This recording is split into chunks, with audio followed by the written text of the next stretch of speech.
That mare was bleeding out her life onto the straw, and Clara Whitmore had about 3 minutes to stop it, or she'd be out of the one job keeping her from starving to death. Her hands, still shaking from the midnight coach that dropped her at this godforsaken ranch, dove into a place of impossible heat and blackness. Over in the shadows, Caleb Hawthorne stood watching, testing her, trying to see if this broken woman who answered his peculiar ad could handle a job no one else dared to take. This was the night shift at Hawthorne Ridge, a place where life and death happened while the rest of the world was fast asleep, and secrets grew like weeds in the dark. You're about to hear a story of survival, of learning to trust, and a love that was born in the shadows. If you're listening from somewhere out there in the world, tell me what city you're in down in the comments. I'd love to see just how far Clara's story goes. Now get comfortable, give that like button a tap, and let me tell you about the woman who showed up at midnight and changed every single thing. The stagecoach groaned to a halt at exactly 12 minutes after midnight, and when Clara Whitmore stepped out, the darkness was so thick it felt like she was stepping into black water. Dry Hollow, Colorado, was not so much a town as it was a warning whispered on the wind. 6 buildings huddled together against the November chill like scared dogs, every window dark but one. It was a saloon named the Copper Bell, and its warm amber light spilled onto the frozen mud, looking like a promise that might just be a lie. Clara's boots, with soles worn thin and seams giving way, made a crunching sound on the icy ground. The carpet bag she carried held every last thing she owned, but it felt lighter than the shame she had run from back in St. Louis. Inside were 3 dresses, all of them black, and a hairbrush with half its bristles gone. Tucked at the bottom were letters she knew she should have burned, folded, and refolded until the ink was barely a ghost. And there was the newspaper clipping that had looked like salvation 2 weeks ago, but now felt more like a curse. Night worker wanted. Hawthorne Ridge Ranch, Dry Hollow, Colorado territory. Hours are from sunset to sunrise. Must have experience with livestock. Discretion is mandatory. Ask at the Copper Bell Saloon. Midnight sharp. Pay is negotiable for the right person. The driver, a weathered old man who had spoken maybe 10 words the whole 18-hour ride from Denver, set her bag down next to her without a word. "You certain about this, ma'am?" Clara's grip tightened on the handle of her bag. Her other hand went to her neck without thinking, tracing a thin scar that ran from her jawline down to her collarbone. It was a permanent reminder of the last time she ever trusted a man's kindness. "I am certain." "Ain't natural working through the night," he said, spitting tobacco juice into the dark. "Especially for a woman. And Hawthorne." He stopped, and for a second, a look of pity crossed his leathery face. "Well, he has his reasons for keeping such strange hours." "So do I," she said quietly. The driver looked her over for a long moment, seeing her pale face, how skinny she'd gotten from weeks of barely eating. He saw the guarded way she held herself, like she was always waiting for a hit. Whatever he saw made him give a slow nod. Copper Bell straight on. "You watch your step, ma'am. This land has a way of chewing up soft folk. Then it is a good thing I'm not soft anymore." The stagecoach rumbled away, its wheels grinding on the frozen dirt, leaving Clara all alone. She was used to being alone. She was alone when her father drank his way into an early grave, and alone when her employer in St. Louis cornered her in the pantry, his breath stinking of whiskey and power, his hands ripping at her dress until she found the kitchen knife. She was alone when the law showed up, when they saw her bleeding neck and torn clothes, and still had the nerve to ask what she did to provoke him. She was alone on that train heading west with $53, her life savings, and a new name that felt like ash in her mouth. She was Clara Whitmore now, not Clara Brennan, the girl who defended herself from a man and had to flee before they could stretch her neck for it. The wind sliced right through her thin coat as she began to walk. The Copper Bell got bigger with every step, its sign creaking in the wind, sounding like faraway bells, or maybe rattling chains. She could see inside through the window. A dozen tables, mostly empty at this hour, a long bar against one wall, and men. It was always men. They were hunched over their cards and their whiskey, their faces hidden by the brims of their hats, their laughter rough and loud. Clara's hand went back to her throat, her fingers tracing the scar. She had learned a hard lesson in that St. Louis pantry with blood on her hands. The world was split in two, people who could hurt you and people who couldn't. There was no middle ground, no safe harbor, no trust. There was only getting by. She pushed the heavy door open. The chatter in the room did not exactly stop, but it changed. The words got heavier, filled with judgment. Every man in that saloon turned his head to look at her, and Clara could feel their stares like physical hands, grabbing at her, sizing her up, making their own conclusions. The bartender, a burly man with scarred knuckles, lifted an eyebrow. A man at a card table let out a low whistle. Somebody else laughed. Clara held her chin high and walked straight to the bar, holding her carpetbag tight against her body like it was a shield. "I am here about the advertisement," she said, her voice clear.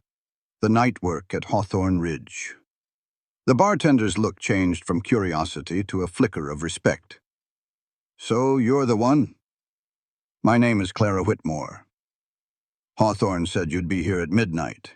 He nodded his head toward the back of the room, to a corner where the shadows were the deepest. "Been waiting on you for 2 hours. Was starting to think you were smarter than you let on." Clara turned. At first, all she saw was a patch of darkness. Then that darkness shifted, and she realized it was a man. He rose from the corner table, not so much standing as unfolding, like a shadow that had been given bone and muscle. He was tall and lean, with broad shoulders that came from hard work, not an easy life. He was dressed in black, from his collar to his boots. His hat was pulled down low, hiding most of his face. But when the lamplight caught his eyes, Clara's breath caught in her throat. They were gray. Not the gentle gray of a foggy morning, but the hard, unyielding gray of granite, of a coming storm, of a man who had seen too much and had somehow lived through it all. He looked at her with an intensity that should have made her look away. But she did not. She looked right back. His face was weathered and tanned by the sun, with lines around his eyes and mouth that told of years spent squinting against the wind. His jaw was covered with the dark stubble of a few days' growth. The hands resting on the table were scarred and calloused. They were working hands, honest hands. He looked to be around 40, she guessed, though the lines on his face might have added years that life had not. "Miss Whitmore." His voice was low and gravelly, like stones rubbing together. It was not a cruel voice, but there was no softness in it either. "I am Caleb Hawthorne." He did not offer to shake her hand. Clara noticed that and tucked the detail away. This was a man who did not assume a touch would be welcome. "Mr. Hawthorne." She placed her carpetbag on the floor and met his gaze without flinching. "Your advertisement mentioned that discretion was important. I trust my arriving at this hour meets that requirement." Something shifted in those gray eyes. Maybe it was surprise, or maybe it was approval. "You read things closely." "Reading things closely has kept me alive," she answered. There was a moment of silence. Caleb Hawthorne leaned back in his chair, and for the first time Clara saw the weariness in the way he held his shoulders. It was a deep, bone-tired exhaustion that was built from years, not just a few long days. "Sit down." She paused. Back in that pantry in St. Louis, her employer had used those same words. Sit, stay, good girl. They were orders dressed up as invitations. But Caleb Hawthorne was not giving an order. He was asking. The distinction was small, but it meant everything. Clara sat. He did not say anything right away. Instead, he took a pot from the table and poured some coffee. It was black and so strong the aroma alone could wake a man up. He pushed a cup toward her, Then he poured his own, wrapping both his hands around the cup as if he needed its warmth more than the coffee itself. The advertisement was truthful, he finally said. I need help during the night shift, from sunset until sunup, 7 days a week. The work involves livestock, horses to be exact. My mares are foaling, and they need a close watch all night. Do you know how to handle horses? Yes, she said. And it was the truth. Her father, before the drink took him over, had been a stable master. Clara had practically been raised in hay and saddle soap. She learned to understand a horse's mood before she could even read a book. I can handle them. Birthing, he pressed. I have delivered foals before. In the dark, she held his gaze. And in conditions worse than darkness. Another flicker of something in his eyes. It might have been respect. Caleb Hawthorne took a long swallow of his coffee, watching her over the top of his cup. Why do you want to work at night, Miss Whitmore? The truth would get her hanged. The truth was she had killed a man, and the law was looking for a woman named Clara Brennan. Working at night meant fewer people to see her, fewer questions, and less of a chance that someone might recognize her face from the St. Louis papers. But she had learned how to build a good lie from pieces of the truth. Because I need the kind of work nobody else wants, she said, which means you will not ask questions I do not want to answer. And because I do my best work when I am left to myself. Are you running from something? Clara's heart pounded against her ribs, but his tone was not accusing. It was knowing. It was as if he understood what it was like to run, because he had done some running himself. Isn't everybody out in this territory? Caleb's mouth twitched. It was not quite a smile, but it was close. Fair enough, he said. He set down his cup. My place is called Hawthorne Ridge, about 6 miles north of town. I mainly run cattle, but my horses are the top priority for now. I have 12 mares getting ready to foal between today and springtime, and I have already lost 2 young ones because a man simply cannot stay awake around the clock. I'm looking for somebody who can handle the night shift, manage any trouble that comes up, and keep a level head when things get rough. And things will get rough, Clara stated. It was a fact, not a question. They always do. His gaze met hers directly. The work is hard as rock. The hours are punishing. You will be by yourself most nights. I am in the main house, but you would be out in the stables. I have a bunkhouse set up with a stove and a good bed, but it is a long way from anything. The closest neighbor is 4 miles to the east. Nobody comes visiting. No company to speak of. It is just you, the horses, and the night. Everything he laid out should have felt like a warning sign. To her, it sounded like a safe haven. The pay? Clara asked. $30 a month, plus your room and meals. He gauged her expression. That is better than what most ranches are offering, but this job is worth it. If the mares and foals make it through the season, there is a $50 bonus waiting for you in the spring, $30 a month. Clara felt her hands shake just a little around her coffee cup. It was an absolute fortune. It was enough to put some money away, enough to start over somewhere else, enough to finally build a life where she was not always looking over her shoulder. When do I begin? Tonight, Caleb said as he stood up. Clara then saw how tall he was, easily over 6 feet, with a solid presence that filled the room without being loud about it. My wagon is parked out front. We can head to the ranch right now, and I can show you how everything is set up. The first mare is due any day now, maybe even sooner. You will watch me work tonight, and starting tomorrow, the nights are yours. Clara got to her feet as well, picking up her travel bag. Her legs were shaky from the long stagecoach ride, from not eating, from the sheer importance of this moment. This was the turning point. This was the line separating her past from whatever was coming next. I have one question, she said just as Caleb started for the door.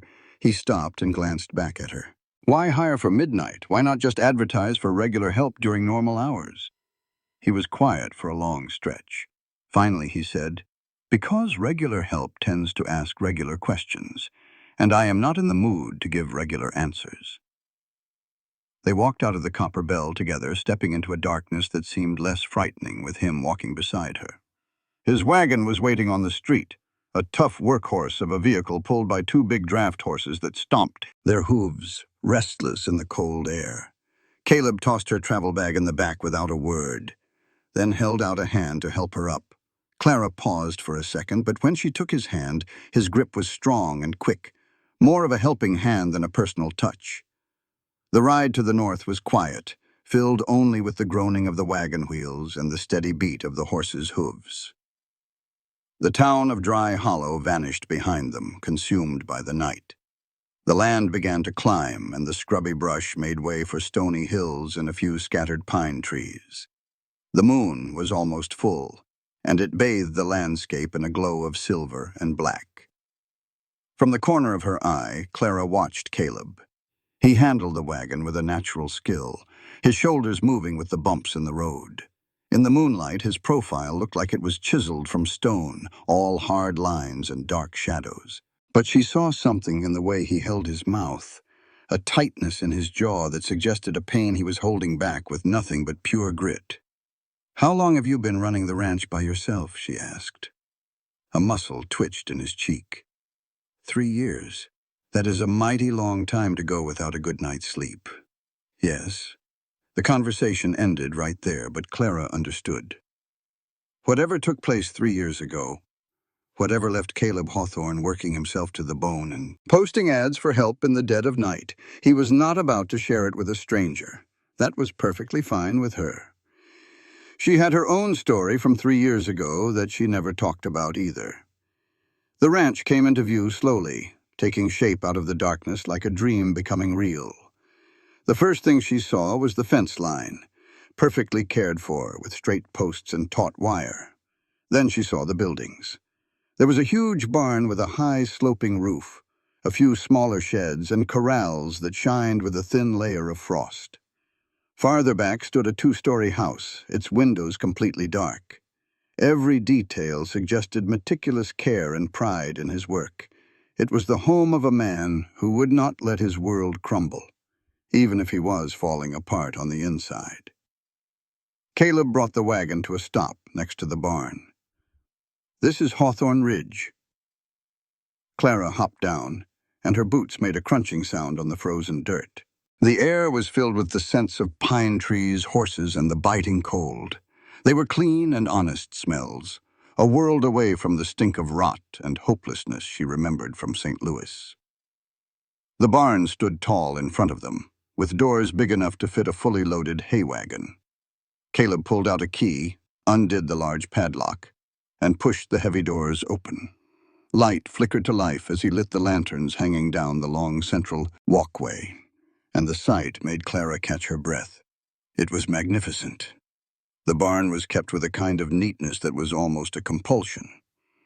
12 stalls ran down each side, and about half of them held mares who were heavy with their foals. Tack was hung on its own hooks, every piece of leather oiled and repaired. The floor had been swept clean, and the stalls were filled with fresh straw. Everything inside shined with dedicated care. "This way," Caleb said, leading her down the aisle. The horses watched them pass with quiet eyes. They were not nervous or mistreated. These were animals that had complete faith in their owner. He came to a halt at the far end, where a small room was built right into the barn itself. "Bunkhouse," he said, and pushed the door open. It was a simple room, but it had everything she needed. There was a cot with clean blankets, a small pot-belly stove with firewood neatly stacked next to it, a table with a single chair, and some shelves for her things. A window looked out over the horse corral. Another door opened to a small washroom, which was a comfort Clara had not been expecting. "You will sleep in here during the day," Caleb told her. "The stove puts out good heat, but make sure it stays lit. The nights drop well below freezing this time of year. There is a bell next to your bed." He motioned to a rope that went right through the wall. "It rings up at the main house in case you run into serious trouble.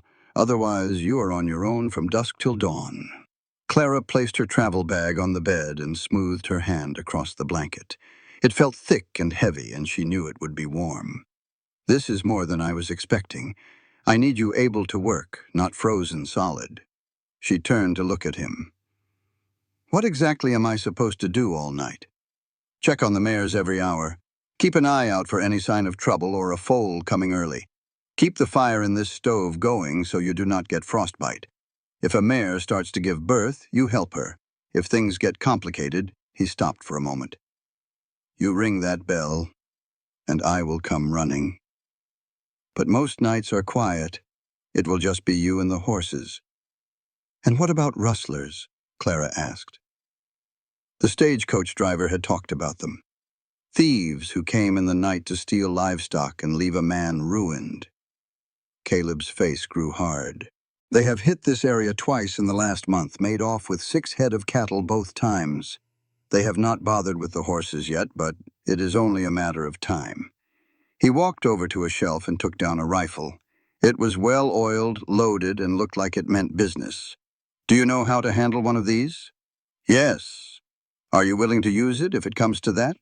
Clara remembered the kitchen knife, the blood, and how her hands did not start to tremble until long after it was over. Yes.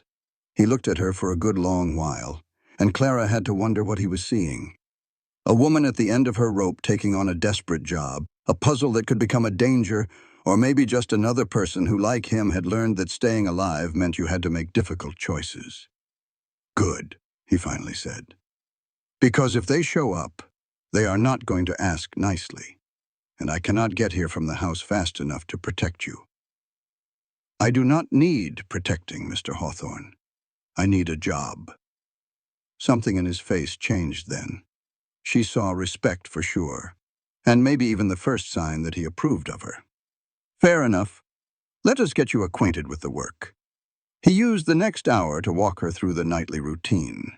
Each mare had her own temperament and her own little habits. The bay in stall 3 was a worrier and needed a soft voice now and then. The gray in stall 7 was past her due date and needed to be watched closely. The chestnut in stall 9 was just a youngster, bred too soon, and was a likely candidate for a difficult birth. Caleb moved about the barn with an ease that came from many years of experience, but Clara saw how he would rest against the stall doors, how he would rub at his tired eyes, and the small shake in his hands when he thought she was not paying attention. He was utterly exhausted. This was not just feeling tired. This was a deep weariness in his bones and in his soul. It was the kind of exhaustion that happens when you have been trying to be 2 people at once for far too long. How many hours of sleep do you get? She asked as they finished their rounds. Enough. How many? He did not answer right away. Maybe 3, 4 if I get lucky. For 3 years? Yes. In that moment, Clara finally understood why he put that strange advertisement in the paper. This was never just about hiring some help. This was about staying alive. It was about his own survival. He was literally working himself into an early grave trying to keep this ranch going all by himself. And he had finally hit the wall where his pride was less important than his life. You need to go sleep now, she told him. I can handle the rounds tonight. You do not know the routine. You just spent an hour showing me. I am a fast learner. Clara looked him straight in the eye. And you look like you're about to keel over. There is no sense in you paying me if you are not going to let me do the job. Caleb stood there for a moment, and Clara could see the struggle on his face. The need to stay in control, battling against the overwhelming urge to just give in and rest. Finally, he gave a slow nod. If anything changes, anything at all, you ring the bell. And if the rustlers come, I will handle it. He stared at her for a long moment, those gray eyes trying to read her, searching for something, maybe skill, or a sense of trust, or just the simple promise that she would not be gone by sunrise. Whatever he saw seemed to be enough for him because he gave a slow nod. First light, I will be back, he said. We will talk more then. With that, he turned and left. His footsteps faded as he walked toward the main house, leaving Clara all alone. She stood right there in the middle of the barn with nothing but the soft sounds of horses breathing and straw rustling around her. Every now and then, a horse would snort or stomp its hoof. Outside, the wind was howling, pushing against the old wooden walls. The lantern bathed everything in a warm, amber glow, making little islands of safety in the big, dark barn. Clara walked over to stall 7. Inside, the overdue gray mare watched her with big, soulful brown eyes. She had set the rifle down by the bunkhouse door where she could get to it fast. Now she unlatched the stall and went inside, gently running her hand over the mare's swollen belly. She felt the foal move under her palm, first a little flutter and then a kick. It was a new life, getting ready to fight its way into the world. "I know just how you feel," Clara whispered, stuck in the dark, just waiting for a change, and praying you are strong enough when it comes.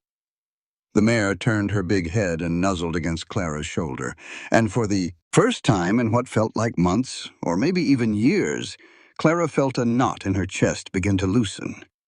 It was not quite safety, and it sure was not happiness, but it felt like a possibility. It was the feeling that maybe, just maybe, she had finally found a place where her past could not catch up to her so quick. She thought about Caleb Hawthorne's tired eyes and his careful questions. She thought about how he had offered her a job without asking for her life story. He was a man running from something too, just like her. They were two broken people who had met at midnight in the middle of nowhere, both of them hoping like crazy that the other one could be trusted. Clara did not believe in things like fate. She only believed in staying alive. But as she stood in that warm barn, with a new life moving under her hand and the lamplight holding back the darkness, she thought maybe there was room for something else, something that felt a lot like hope. She checked on the other stalls, taking note of which mares were restless and which ones were calm. She fed more wood into the bunkhouse stove until a good heat filled the small room. She memorized the whole layout, where all the supplies were kept, and the way the barn groaned and creaked when the wind blew just right. And when she finally sat down in the chair by the window with the rifle laid across her knees and the lamplight throwing her long shadow across the floor, Clara Whitmore, who was not Clara Whitmore at all, let herself picture a future. A future that might last longer than just the next frantic hour. Outside, the Colorado night was pressing in all around. The stars turned in the sky in their endless dance. The temperature was dropping down towards zero, and little ice crystals started to form on the windowpane. But inside Hawthorne Ridge, in a barn that smelled like hay and horses and honest work, two people who met at midnight started to build something neither one of them had ever expected to find. They were building trust. And even though they did not know it yet, that trust was going to be tested by blood and by fire, and by the kind of hard choices that decide if a person just survives or if they truly get to live. But all that trouble was coming later. For now, there was only the quiet and the dark. There was only the steady rhythm of breathing, from both human and animal, as they all waited for the dawn. The first 3 nights went by in a careful quiet. The man and the woman were both sizing each other up from a distance, just watching. Clara learned the heartbeat of Hawthorne Ridge after the sun went down. She learned how certain floorboards in the barn would creak when the temperature fell below 20 degrees. She learned how the bay mare in stall 3 would always nicker real soft at 2 in the morning, almost like she was just checking to make sure Clara was still there. Clara learned the special kind of quiet that meant snow was on its way, and the different kind of quiet that came right before a big wind. She even learned to read the darkness itself, telling the difference between the harmless shadows of tree branches swaying and the deliberate movement of something living that should not be there. Caleb showed up every morning right at dawn, just like a clock. His face looked a little more rested each day, but he still carried a deep weariness in the way he held his shoulders. He would check on every single mare with a slow, careful routine. He would ask Clara a few short questions about the night, nod at her answers, and then he would leave. Their conversations never lasted more than about 10 minutes. He never pried into her business. She never offered up any information. It was a deal they had, built on a shared respect for leaving things alone. But on the 4th night, that all changed. Clara was making her 11 o'clock rounds with the lantern in her hand when the gray mare in stall 7 suddenly scrambled to her feet. The way she moved was all wrong. It was too fast, too full of panic. Clara put the lantern down and hurried to the stall door. The mare's sides were heaving up and down, and her coat was dark with sweat, even though it was cold in the barn. Her eyes were rolling back, showing the whites, and she was kicking at the straw with a wildness that meant she was in a pain much worse than normal labor. "Easy now, girl." Clara opened the stall door real slow, keeping her voice down low and even. "Let me just see what is going on in here." The mare swung her head around to face Clara, her nostrils flared wide. She was not being mean. She was desperate. She was asking for help in the only way she knew how. Clara ran her hands down the mare's belly, feeling for the foal's position, for any movement, for anything that could tell her why the horse was in such distress. The foal was in there, and it was definitely alive, but something was terribly wrong with how it was positioned. She would have to do an internal exam to know for sure, but her gut, trained by years in her father's stables, was screaming that there was trouble. She should ring the bell. She should wake Caleb up. This was the exact kind of emergency he had told her to get him for. But the mare was shaking hard now, and Clara knew that with horses, sometimes the difference between living and dying is just a matter of seconds, not minutes. The time it would take for Caleb to wake up, get dressed, and run down to the barn might be all the time they did not have. Clara made her choice right then and there. She took off her coat and rolled her sleeves up, ignoring the biting cold. From the supply shelf, she grabbed the birthing kit Caleb had shown her. It had clean towels, soap, lubricant, and the long gloves a person uses for internal exams. Her hands were perfectly steady as she got everything ready. Her body just remembered what to do, pushing the fear aside. "All right now," she murmured to the mare. "We are going to figure this out, you and me. But I am going to need you to trust me." The exam confirmed her worst fear. The foal was in a breech position. One of its legs was folded back, and the other one was stretched out just enough to get stuck in the birth canal. If she did not do something, both the mare and the foal would be dead inside of an hour. Clara had helped with breech births before, but her father had always been there to guide her, and there was always help nearby.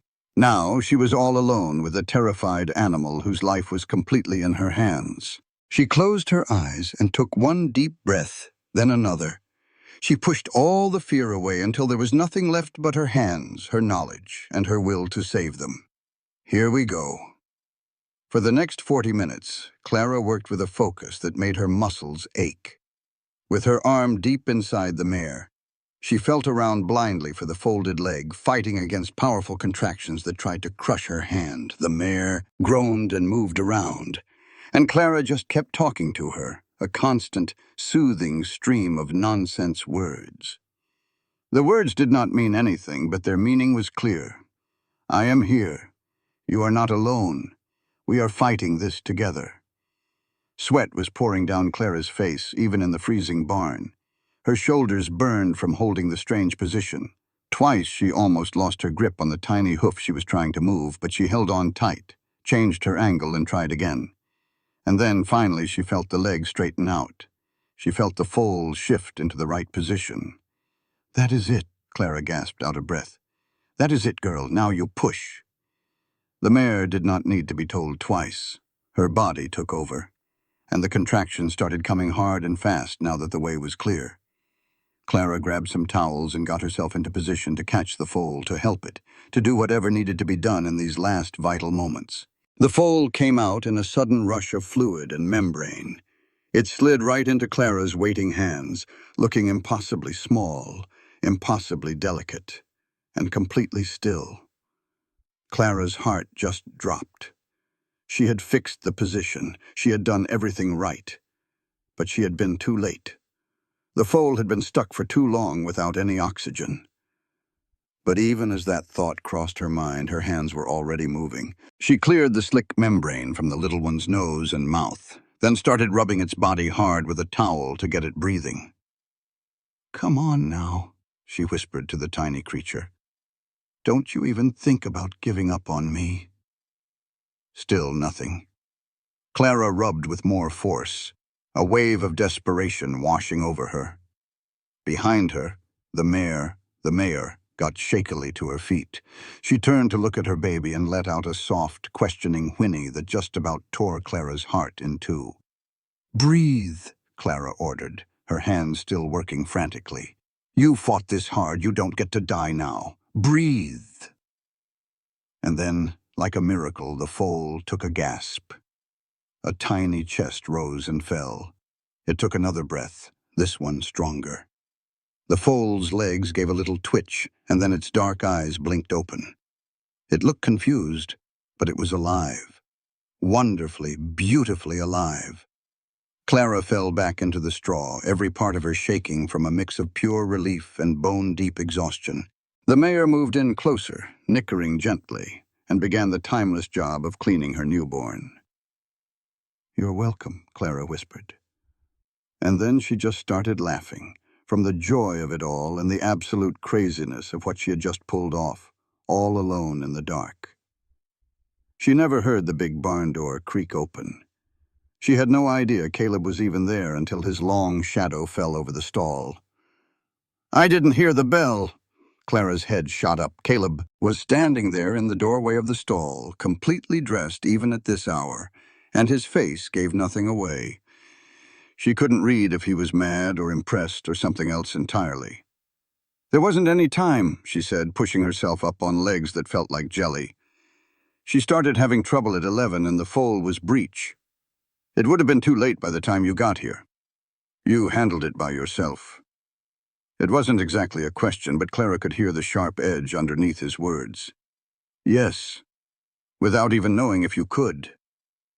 "Oh, I knew I could. I've corrected a breech birth before. But I told you to ring that bell for any emergency."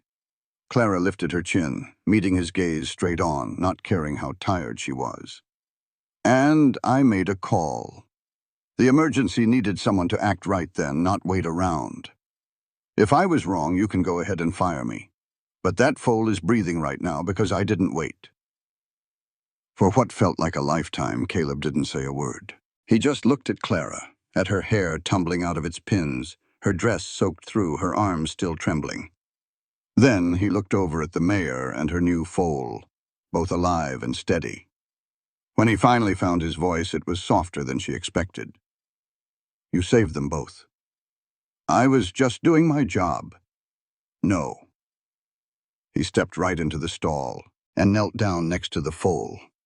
He ran his practiced hands all over its small body, checking it for any injuries or weakness. "You did a whole lot more than your job. Most folks I could hire would have panicked and rung that bell. Or worse, they'd have done nothing at all, too scared of making a mistake to even try." Clara just watched him as he checked over the foal with a gentleness that seemed at odds with his rough appearance. His hands were large and calloused, but they moved with an incredible delicacy over those fragile little legs and tiny hooves. "She's perfect," he said at last, and a bit of wonder had crept into his voice. "Fully formed, breathing clear as a bell with a strong heartbeat. You did everything just right." Hearing him say that felt like a heavy weight lifting off Clara's chest, a validation she hadn't even known she was looking for. "And the mayor?" she asked. "She's tired, but she's fine. You cleaned her up proper. I don't see any tearing." Caleb stood up, brushing bits of straw from his knees. "They'll both need watching through the rest of the night, but I think they're going to be all right. I'll watch them. We'll both watch them." Caleb walked over to the supply shelf and started to gather up clean towels, a bucket of fresh water, and some feed for the mayor. "You've been at this for 4 hours straight. You need some rest. I can handle a BI." Clara, hearing him use her first name, made her stop dead in her tracks. She turned around to face him squarely. "I am not doubting your abilities. I am saying you did a fine job, and now we are going to see it through together. That is what a partnership is. Partnership." The word just hung there in the chilly air that separated them. It carried a weight that neither of them expected, but both of them felt. "All right," Clara finally said, her voice low. They got to work in a quiet comfort, settling the mare and her foal for the night and making sure they both had everything they needed. Caleb moved around her with a natural sense of her space. He never got too close, and he always kept himself positioned so she could see his hands and know what he was doing. She began to realize he was deliberately trying not to be a threat. He was giving her room to feel secure, even in such a small space. Once they were done, Caleb poured 2 cups of coffee from the pot Clara kept hot in the bunkhouse and offered one to her. They sat on some hay bales right outside the stall, just watching the mare nuzzle her new baby. "Tell me about your father's stables," Caleb said. The question made Clara's hand tighten around her warm cup. "What makes you so sure I learned any of this in my father's stables?" "It is the way you work. You have had proper training. Real training, not the kind you pick up as a hired hand. Plus, you mentioned you had helped a mare foal before." He took a sip of his coffee. "Look, I am not asking for your whole life story. I am just curious how a woman like you got so skilled at something most never get the chance to learn." It was a reasonable question. Something about the way he asked it with real curiosity instead of prying made Clara want to give him a straight answer. "My father was a stable master back in St. Louis," she started. "He was one of the very best. He taught me every last thing, how to handle them, how to breed them, and how to train them. He always said a skill was a skill. It did not matter one bit if you were a man or a woman." A small smile touched her lips at the memory.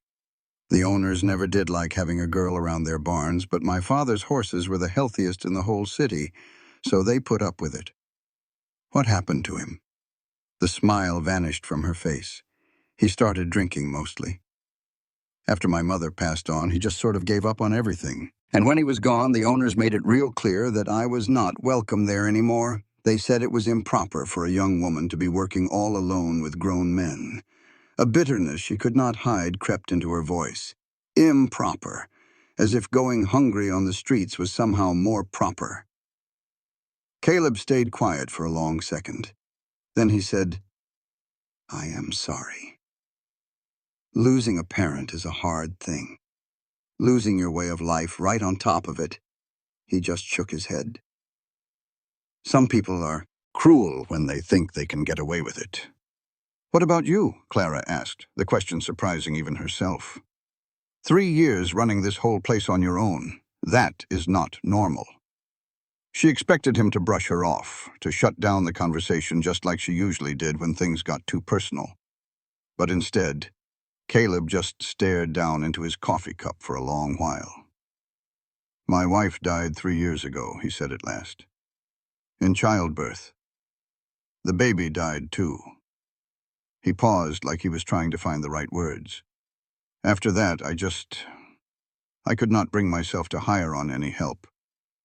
I couldn't stand the idea of having people in the house asking me questions, offering me their sympathy. So I just kept working. I figured if I worked hard enough, I could outrun the grief." "Did it work?" "No. But by the time I figured that out, I'd gotten so used to being alone that hiring normal help felt impossible. Anybody I brought on for the day shift would want to know why I looked like death warmed over, why I never seemed to sleep, why the house was always dark." He glanced over at her. "That is why I advertised for someone to work the night shift. I figured a person willing to work from midnight to dawn would not be asking the normal questions. Because they would have their own abnormal answers." "Exactly." And so they sat there in silence, two broken people who had found each other out of nothing more than circumstance and desperation.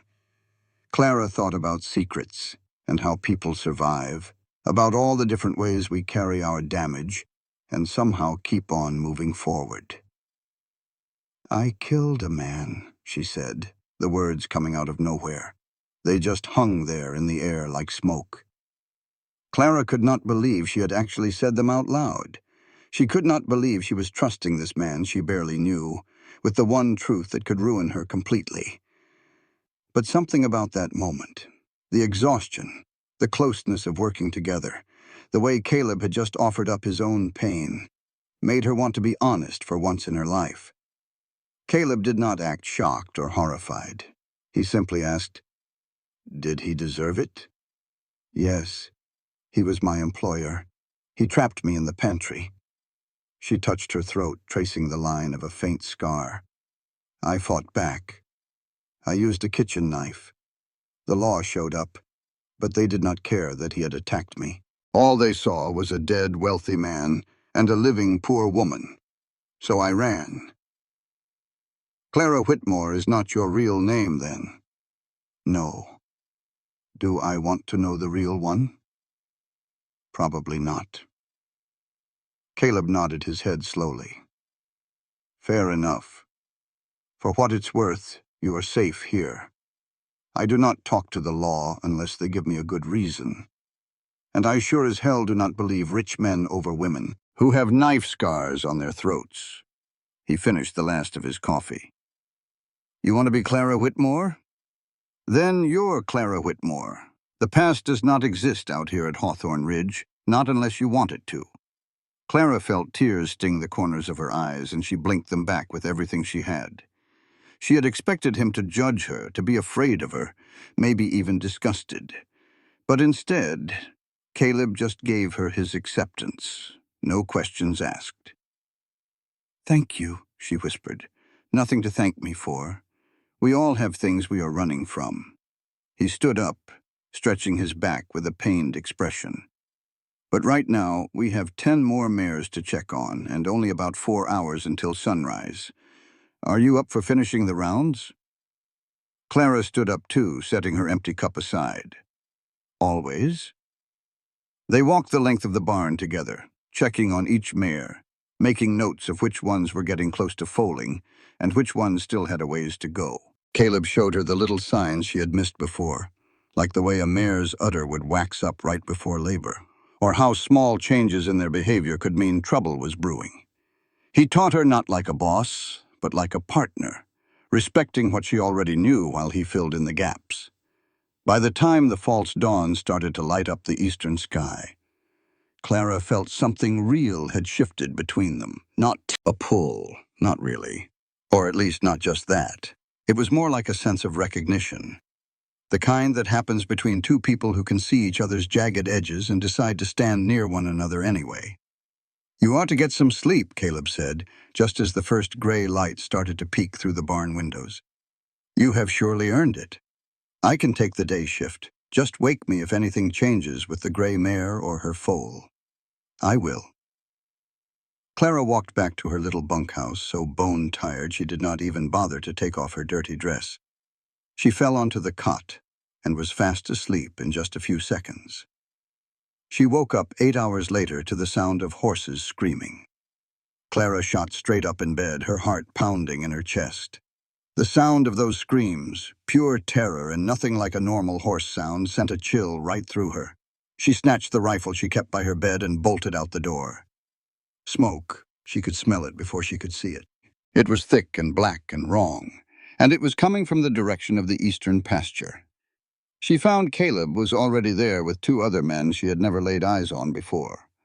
One of the smaller outbuildings was on fire, with flames just chewing through the old dry wood like it was paper. Caleb was busy leading panicked horses away from the fire, trying to herd them to safety, but they were spooked and kept trying to run back toward the blaze.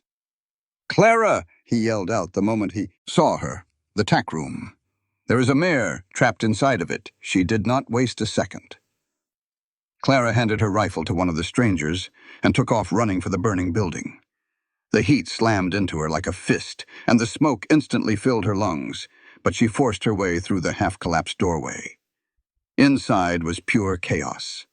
Flames were climbing up the walls, and the smoke was so thick she could hardly see a thing. And there, in the far corner, a chestnut mare was down on the ground, with one of her legs pinned under a heavy fallen beam. "I have got you, girl," Clara coughed, stumbling over the debris. The mare thrashed around weakly, her eyes wide with terror. Clara grabbed hold of the beam and pulled on it with every bit of strength she had in her body. It would not move an inch. Behind her, the doorway was almost completely gone, swallowed by the fire. The heat was becoming unbearable, singing the ends of her hair and blistering her skin. She pulled again, screaming from the effort, and the beam moved. It was only a little bit, but it was enough. The mare scrambled up and lunged for the exit. Clara tried to follow, choking on smoke, her vision blurring. She felt strong hands grab her and pull her out through the doorway, just as the roof came crashing down behind them. She landed hard on the dirt, gasping for clean air. Someone was yelling her name. Someone... Caleb, she managed to realize. His face was white as a sheet with shock as he knelt down beside her. "Have you lost your mind?" he demanded. "You could have died in there." "The mare," Clara wheezed out. "She is fine. You saved her, but you..." He stopped talking, his hands shaking as he checked her over for injuries. "You are burned. Your hands, your face. I am alive." Clara pushed herself into a sitting position even though he tried to stop her. The building was completely lost now, with flames licking up toward the morning sky. What happened? One of the strangers, a weathered-looking man with a sheriff's badge on his vest, spoke up. "It was rustlers. They hit your cattle herd last night and set this fire to cause a distraction. They took 20 head before we could get here after Mr. Hawthorne's call." 20 head. Clara looked over at Caleb and saw pure devastation in his eyes. That was thousands of dollars in losses. It was maybe enough to sink the entire ranch. "At least nobody was hurt," the sheriff added. "Thanks to your quick thinking, miss." But Clara barely heard him. She was watching Caleb, noticing the way his shoulders slumped and how his jaw was clenched tight against what could have been tears or rage or both. The strangers left after a while, promising they would investigate, even though everybody knew that tracking rustlers was next to impossible. The fire eventually burned itself out as the sun climbed higher, leaving behind nothing but a pile of ashes and some twisted metal. Caleb just stood there for a long time, staring at the ruins. Clara walked up to him quietly. "How bad is it?" she asked. "Bad enough." His voice sounded empty. "That was my best breeding stock. Prime cattle, all of them, meant for the spring sales. Without them..." He did not have to finish the sentence. "Without them, the ranch would fail." "Yeah." Clara thought about the past week, about the careful way Caleb looked after every single fence and building, about how tired and determined he always was, about how this place was all he had left of a life that had been torn apart 3 years ago. "We will figure it out," she said. Caleb looked at her then, and his expression was raw and grateful. "We? You hired me to work the night shift. That does not mean I stop caring about what happens when the sun is up."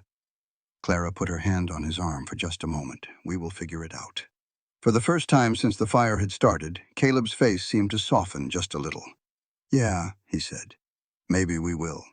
They spent the rest of the afternoon sorting through the damage, moving horses to safer pastures, and making plans for repairs. And as the sun began its slow slide toward evening, Clara got ready for another night shift. It was her 5th one at Hawthorne Ridge, but it was the first time she felt like she might actually belong there. The darkness settled in, and with it came the familiar quiet routine. But now, when Clara walked through the barn, checking on the gray mare and her new foal, she was not just doing a job. She was protecting something that was starting to matter.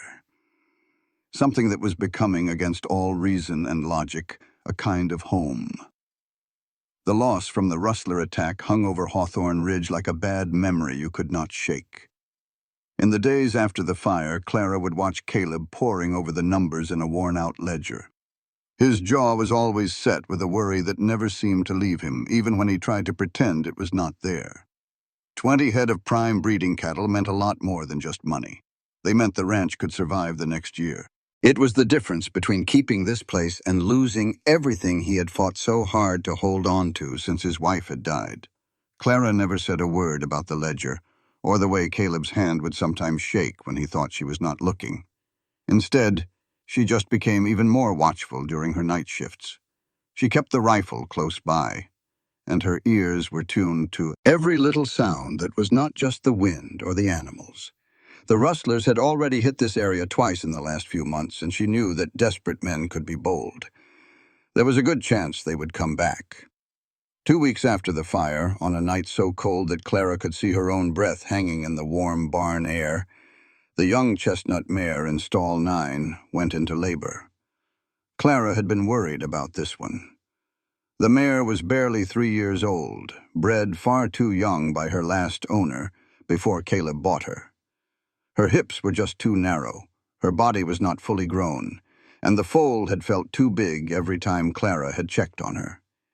Every single one of Clara's instincts was screaming at her that this birth was going to go terribly wrong. She was checking on the mare right around midnight when the first contractions hit. They were coming too fast and way too hard. The mare's own body was fighting against itself. Clara slipped into the stall, her hands gentle but sure as she tried to feel what was happening. What she found sent a cold dread washing over her. The foal was coming out front first, but both of its legs were bent backward, and its head was turned sideways. It was wedged in so tight that there was no way the mare or the foal could survive without help.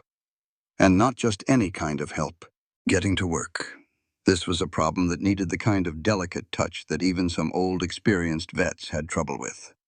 Clara stood perfectly still for exactly 3 seconds, thinking through her choices.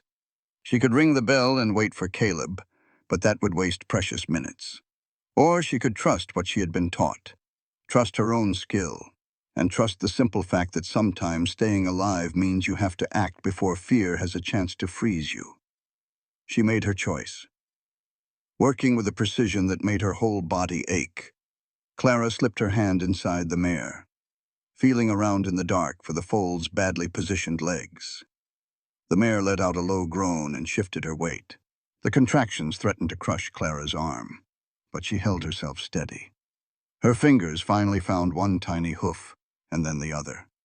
Both of them were folded back against the foal's chest, making a natural birth impossible.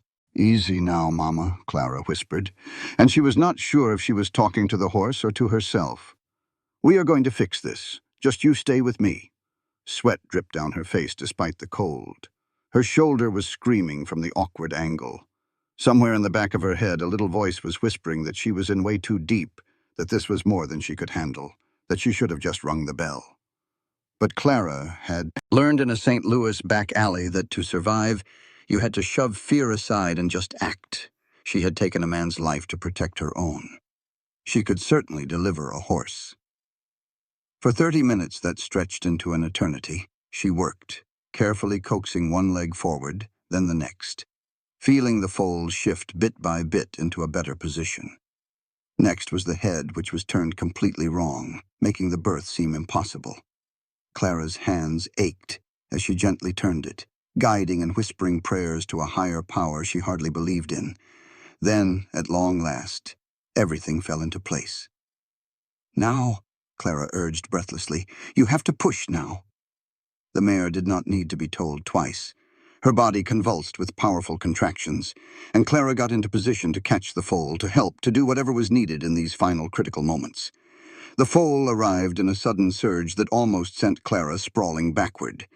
It came too quick and too hard, but it was breathing. It was wonderfully alive. With trembling hands, Clara wiped the slick membrane from the foal's nose and mouth, rubbing its small body hard to get it breathing right. The tiny chest rose once, then again, and then 2 dark eyes blinked open, looking almost angry to be brought into this cold, new world. From behind her, Clara heard the creak of the barn door. She knew it was Caleb without even looking. "How long has it been?" he asked in a low voice. "About 40 minutes, I reckon." Clara leaned back against the straw, her whole body shaking from the effort. "It was a difficult birth. Both front legs were back and the head was twisted. I managed to get it all sorted out."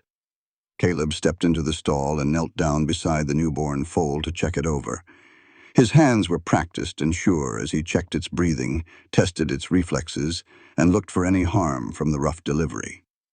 When he was done, he looked up at Clara with an expression she could not quite figure out. "This foal should not have survived," he said plainly. With that kind of presentation, most vets would have lost the mare and the baby both. But I did not lose either of them. "No, you surely did not." He reached over and gave her shoulder a firm, brief squeeze. It was the first time he had touched her since they first shook hands in the Copper Bell Saloon. "You are truly something special. Do you know that?" A warmth spread across Clara's face that had nothing to do with her hard work. "I am just doing what I was hired to do." "Clara." He waited for her to look him in the eye. "What you did in here tonight, and what you do every single night, that is more than just a job. It is a gift. You have a true calling for this." She did not have an answer for that. Nobody had ever called her something special. They had called her improper and most definitely unnatural, but never special. That was a new one. "Help me get them comfortable," she said instead, trying to move past the closeness of the moment. "Then you ought to get back to bed. You look dead on your feet. So do you." I'm supposed to look this way. This is my shift." They worked side by side in a comfortable quiet, laying down fresh bedding for the mare and making sure mother and foal had all they needed. Once they were finished, Caleb paused at the entrance to the stall, studying Clara with a look so intense it made the hairs on her arms stand up. "I have something to tell you," he said at last. "This ranch is in deep trouble. The kind of trouble we might not get out of. Those cattle we lost in the storm were meant to pay for all our spring expenses. Without that money, I do not see how I can keep this place going past April." A cold knot formed in Clara's stomach. "How bad is it exactly?" "It is bad enough that I might have to sell the whole place." Saying the words seemed to cause him physical pain. "This ranch is all I have left of her, of my family. My wife cherished this land. She had so many dreams for what we would build right here. Losing it would feel like I was losing her a second time. There has to be some other way. If there is another way, I sure have not found it." Caleb dragged a hand down his tired face. "I have been looking at these numbers for 2 weeks straight. Unless a miracle happens, we are finished." Clara thought about miracles. She thought about survival, and how life sometimes backs you into a corner and then tells you to jump. She thought about her time at Hawthorne Ridge, and how this quiet, remote ranch had become the only place since her father passed where she felt whole again, where she felt capable, valued, and needed. "What if we go all in on the horse operation?" she said, the idea hitting her like a lightning strike. "You told me the mares and foals could fetch a good price. What if we put all our focus right there? It takes money to build up an operation like that. Money that I just do not have. But you have the skill, and you have me." Clara stepped toward him, her voice filled with a new kind of energy. "I can take on more mares. We could bring in horses for breeding from other ranches, charge folks for birthing services, and raise and sell good, strong horses. It would not be quick money, but it would be reliable." Caleb watched her for a long, silent moment. "You are talking about a real partnership, sharing the earnings, making the big decisions as a team, and building this for the long run." "Yes, that is a mighty big commitment for someone who has only been on this ranch for 3 weeks. Clara held his gaze without flinching. "I do not have anywhere else to call home, and I'm done with running from things. Maybe it is time I started building something for a change." A change came over Caleb's face. It might have been hope, or maybe it was the start of a kind of trust that was stronger than just a boss and his hand. We would have to work twice as hard as before and take some big chances. There is no promise that any of it would work out. There is no promise that anything in life works out, but at least this way we would be fighting. Caleb held out his hand. "Partners." Clara shook it firmly. "Partners." His hand was warm and calloused, a steady anchor in the barn that smelled of fresh hay and new life. In that one moment, Clara felt a feeling she had not known for years. It was the feeling that maybe, just maybe, she had finally found a place worth fighting for. The weeks that came after put that feeling to the test in ways Clara could have never imagined. Caleb put all his energy into growing the horse business with the same fierce will he had once used just to get by. He rode out to the neighboring ranches to offer up his breeding stock. He haggled with the merchants in Dry Hollow to get better prices on feed, and he worked from sunup to sundown, while Clara worked from sundown back to sunup. They only saw each other in the fleeting hours of dawn and dusk. Clara agreed to take on 3 more mares from a rancher whose own barn was not equipped to handle the kind of care needed for difficult pregnancies. All the extra work meant she got even less sleep, faced more risk, and had to be on watch constantly. But it also brought in money. It was not much at first, but it was a steady trickle that was building toward something that could last. They got into a routine that was both bone-tiring and thrilling. Caleb would leave handwritten notes for Clara before he went to bed. "The bay mare in stall 5 is starting to show signs. Keep a close eye on her." Or, "Check the roan's left front hoof. He seemed to be favoring it this morning." Clara would leave him notes in return. "The gray foal is having trouble nursing right, might need some help." Or, "I heard coyotes out by the east fence." I made sure the latch was secure. They built their partnership through these little notes and short talks when they switched shifts, creating a silent understanding of shared goals and growing trust. And quietly, so slowly you could barely notice it, something else was starting to grow between them. Clara saw it in the little things at first. She saw it in the way Caleb's eyes would rest on her face a moment too long during their morning talks, like he was trying to learn every detail. She noticed he had started leaving a fresh cup of coffee poured for her when she woke up for her shift. She heard it in the way his voice would soften just a little when he spoke her name, making it sound like more than just a word. She felt the change in herself, too. She felt her heart beat a little faster when she heard his boots on the gravel outside the barn. She found herself looking out the bunkhouse window for him as the sun began to set. She felt a tightness in her chest when she saw the dark circles that exhaustion put under his eyes. This new feeling was a dangerous thing. Clara had come to trust Caleb as her partner, but trusting him with her heart meant letting her guard down, and she was not sure she could do that. The last man she had ever been alone with had tried to hurt her badly. The fact that Caleb was not at all like that man did not make the scar on her throat disappear, nor did it stop the bad dreams that sometimes still woke her up in a cold sweat. But Caleb seemed to understand her hesitance without her ever having to say a word. He never once pushed her or assumed anything. He never made her feel trapped. Whenever they had to work close together in a stall, he always made sure she could see where his hands were.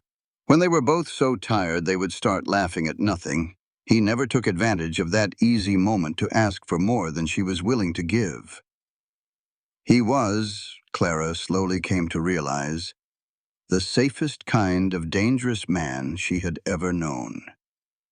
March blew in with a blizzard that dropped 3 feet of snow on Hawthorne Ridge and challenged every single building on the ranch. Clara stayed in the barn for 48 hours straight without a wink of sleep, keeping the fires going in the stoves, checking on the pregnant mares around the clock, and praying the roof did not give way from the heavy snow. Caleb worked just as hard outside, digging paths from one building to the next, bracing the walls against the howling wind and hauling extra hay and feed to keep all the animals alive. On the second night of the storm, with the wind shrieking so loud it felt like the world was coming to an end, Caleb showed up in the barn carrying blankets and a plate of hot food. "You need to get some rest," he said, putting down a bowl of stew that smelled like paradise. "Even if it is just for an hour. The mares will be fine for an hour." "Clara, you are trembling. When was the last time you had a bite to eat?" She could not even remember. Time had stopped having any meaning. Time was counted only by checking on birthing mares, mucking out stalls, and feeding wood to the hungry stoves. Caleb led her to the bunkhouse, got a good fire blazing, and all but forced her into a chair to eat. The stew was nothing fancy, but it was good. It had venison, potatoes, and carrots, and Clara ate every last bite while Caleb watched her with a quiet look of satisfaction. "Thank you," she said, her bowl finally empty. "You are going to work yourself into an early grave." It was not an accusation, just a plain fact. "I know. I did the same thing for 3 years. Somebody should have stopped me. So now I am stopping you. The mares need me for the next hour. You need to sleep." He tucked the blankets up around her shoulders, ignoring her protests. "Just close your eyes, Clara. I have got this." She wanted to argue, but the weariness in her bones was just too strong. Her eyes fluttered closed, and the last thing she felt before sleep took her was Caleb's hand gently brushing her hair away from her forehead. The gesture was so tender it made her throat ache. When she woke up an hour later, he was not there, but a fresh pot of coffee was warming on the stove, and another note was sitting on the table. "Everything is fine. You looked peaceful. I did not want to wake you." Clara held the note against her chest, letting herself feel just for a second the one thing she had been fighting for weeks. She was falling in love with Caleb Hawthorne. The idea was foolish and dangerous, and it felt completely unavoidable. She loved his quiet strength, his deep-down decency, and the way he had built a new life out of his grief instead of letting it shatter him. She loved his hands, scarred and capable, how they were so gentle with a frightened animal, and so respectful of her own boundaries. She loved that he looked at her as if she were something special, not someone improper. But love always meant letting your guard down, and letting your guard down meant taking a risk. Clara had survived by building walls around her heart, walls made of betrayal and pain. Tearing them down, even for a man like Caleb, felt like stepping off the edge of a cliff without knowing what was waiting below. The blizzard finally blew itself out on the third day. It left Hawthorne Ridge looking like a whole new world, covered in a white so pure it almost hurt your eyes. Clara stepped outside for the first time in 72 hours, taking a deep breath of air so cold it felt like it burned her lungs. She saw Caleb up ahead, digging a path between the barn and the main house, his breath making white clouds in the freezing air. He looked up when he heard her boots crunching in the fresh snow, and something in his eyes made her heart catch in her throat. "Storm's over," he said, stating the obvious. "Yes, we made it through." "We surely did." They just stood there for a moment in the quiet snow, with the morning sun making everything around them impossibly bright. Clara could feel the moment stretching out between them like they were both holding their breath. She could see it in Caleb's eyes, too. He felt it. This thing that was building between them. An awareness that started with respect and had turned into something that was equal parts terrifying and thrilling.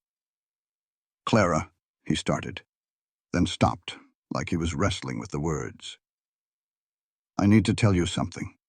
Her heart started pounding against her ribs. "All right. These past few months, working here with you, building this partnership, it has been the first time since Rachel died that I have felt like myself again. Like I am not just getting by, but actually living." He took one step closer, and Clara had to force herself not to back away. "You make me want to hope again. You make me want to believe that the future can be more than just making it through another day." "Caleb, I am not asking for anything," he said quickly. "I know. You have got your own pain, your own reasons for keeping people at a distance. I needed you to know that you matter to me, and to this ranch. You're not just some hired help or even just a partner." He stopped, trying to find the right word. "You are—" "What?" Clara whispered. "Everything." That one word just hung there in the frozen air between them. Clara felt tears sting her eyes, not tears of sadness, but tears from the overwhelming feeling of being seen, really and truly seen, by someone who understood what it was like to carry old wounds and still keep walking forward. "I am scared," she admitted, her voice soft. "The last time I trusted someone, he tried to—" Her hand instinctively went to her throat.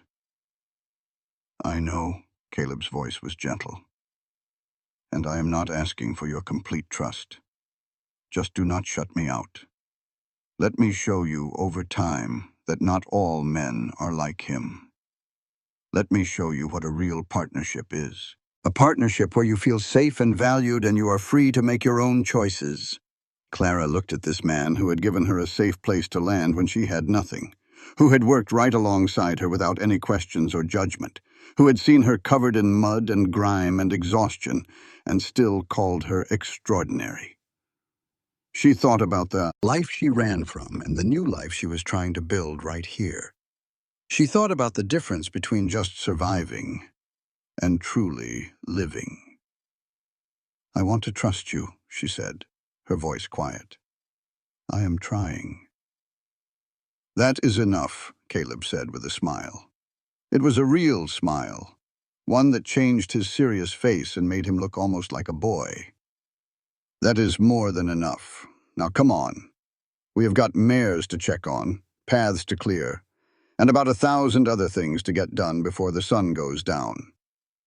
They worked side by side for the rest of the day, and Clara felt a small shift deep inside her. A wall was starting to crack. It was not falling down completely, but it was letting in a little light to places that had been dark for far too long. But later that night, as she started to make her usual rounds, Clara heard a sound that made every single one of her survival instincts scream out a warning. Hoofbeats. It was several horses moving fast, trying to be quiet but failing. They were coming from the direction of the main herd. The rustlers had come back. Clara snatched the rifle and moved toward the barn door, her heart hammering in her chest. Peeking out into the darkness, she could make out shapes moving near the cattle pens.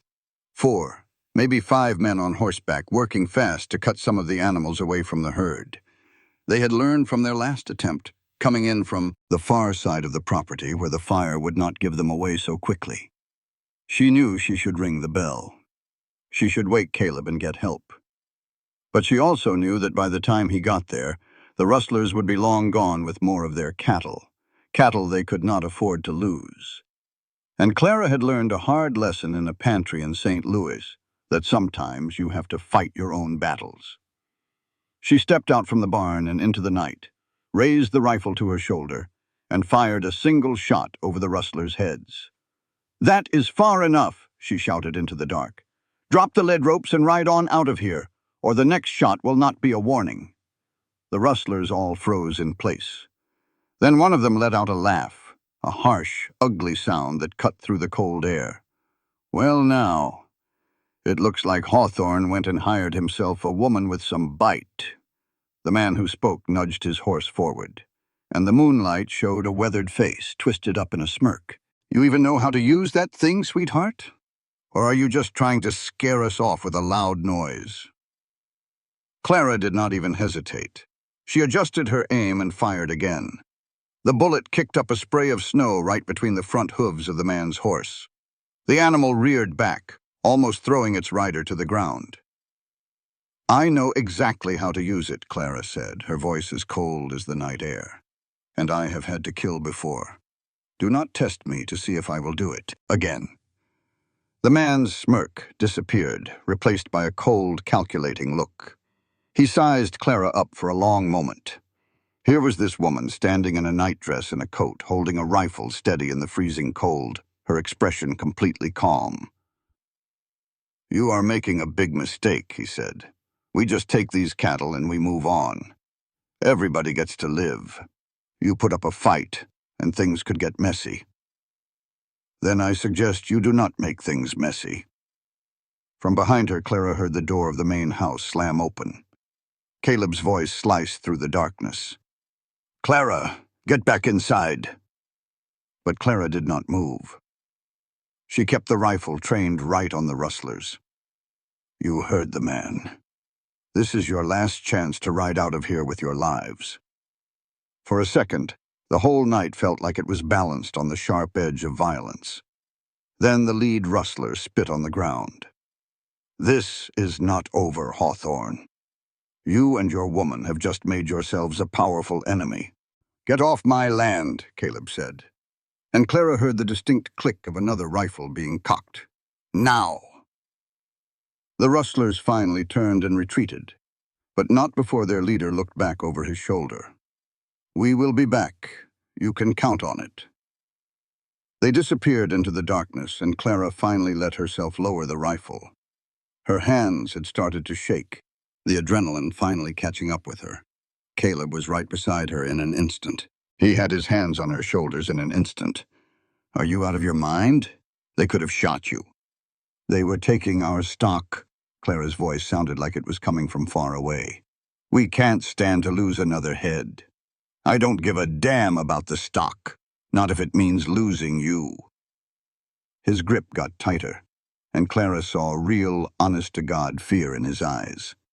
"Don't you ever, and I mean ever, pull a stunt that foolhardy again." "It wasn't foolhardy. I was defending what belongs to us." "Ours?" Caleb's face changed, the fear turning into something else entirely. "You said ours." "I did," Clara said, looking him square in the eye. "Because it is. This ranch, this life we're piecing together, it's ours. And I'll fight for it just as hard as you will." For a long second, they just stood there in the falling snow, breathing hard, the rifle all but forgotten in Clara's hand. Then Caleb gathered her into a hug so fierce and sudden it squeezed the breath right out of her. "You scare the devil out of me," he whispered into her hair. "You're brave and stubborn and absolutely impossible, and you scare me half to death." Clara let herself melt into his warmth for just a heartbeat. "Good. Being scared means you care. I care more than I ought to." They held on for a good long while before Clara finally eased herself back. "We ought to check the herd. Make sure they didn't run any off before I gave them a fright. Work first. Everything else could wait." They used the rest of the night to button up the property, mending fences and counting every last animal. As the sun came up over Hawthorne Ridge, painting the snow in shades of gold and pink, Clara knew that somewhere between midnight arrivals and facing down rustlers and saving a mare in the dark, she had finally stopped running. She had found something worth planting her feet for. Something and someone worth the risk of letting herself hope again. That run-in with the rustlers changed something deep down between Clara and Caleb. It tore away the last shred of pretend that their arrangement was just about business. In the days after, they moved around each other with a new kind of caution. It was not exactly awkward, but the air between them was thick with what could be. Their hands would brush when they changed shifts, and neither one was in a hurry to pull away. Their talks stretched on longer than they needed to, as they both found little reasons to stay near each other for just a few moments more. But the danger hanging over the ranch was real, and it was getting bigger. The head rustler's final words, "Maybe I will be back," were not just empty talk. Men like that did not take kindly to being stood up to, especially by a woman. Caleb tightened security, riding the fence lines every single day, checking for weak spots like a man possessed. Clara kept the rifle close by during her night watches, her ears tuned to any sound that did not belong in the quiet of the night. 3 nights after the showdown, Clara was checking on the mares when she heard the sound of horses coming up the road again. Her heart leaped into her throat as she snatched the rifle and crept to the barn door. But these riders were not trying to be quiet. They came right up the main road, bold as brass. As they got closer, the light from her lantern caught the shine of a sheriff's badge on the lead rider's chest. "Miss Whitmore?" The sheriff, the same one who had come about the fire, swung down from his horse with 2 deputies. "We need to have a word." Clara's blood turned to ice. Had someone recognized her? Had news traveled from St. Louis about Clara Brennan, the girl who had killed her boss? She forced her voice to be steady. "About what, Sheriff? Those rustlers you ran off? We have good reason to think they're part of the Garrett gang. A bad bunch, miss. Real bad. They've been hitting ranches all over the territory, and they don't take kindly to folks fighting back." He looked at her with a worried expression. "Mr. Hawthorne told us you faced them down all by yourself. That was either mighty brave or mighty foolish." "It was necessary," Clara said, a wave of relief washing over her, that he was not here about her past. "They were trying to steal our cattle. We can't afford any more losses." "I understand that. But the Garretts," the sheriff shook his head, "they've killed folks before.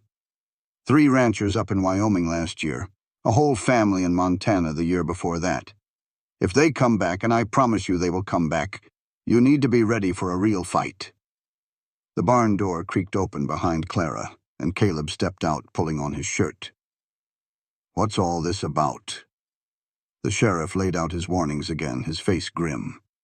"I'd advise you to leave the property for a spell, miss. Let me and Mr. Hawthorne take care of this. It is not safe for a woman out here on her own." Clara felt a hot flash of anger rise in her chest. "With all due respect, Sheriff, I am not leaving. This is my home, too." "Clara," Caleb began, but she cut him right off. "No. I have done my share of running, and I am done with it. If the Garretts come back, I will face them just like any man would." She met the sheriff's gaze head on. "I appreciate your concern, but my answer is no." The sheriff glanced over at Caleb, clearly thinking he would put his foot down. Instead, Caleb stepped up to stand right beside Clara. So close, their shoulders were touching. "You heard the lady, Sheriff. She stays."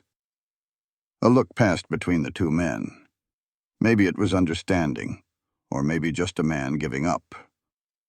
The sheriff sighed.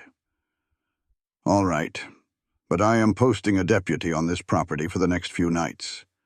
And if you so much as see a shadow that looks wrong, you send for me right away. Do not try to handle this by yourselves." After the sheriff rode off, Caleb turned to Clara. "You know he's right. The Garretts are dangerous people."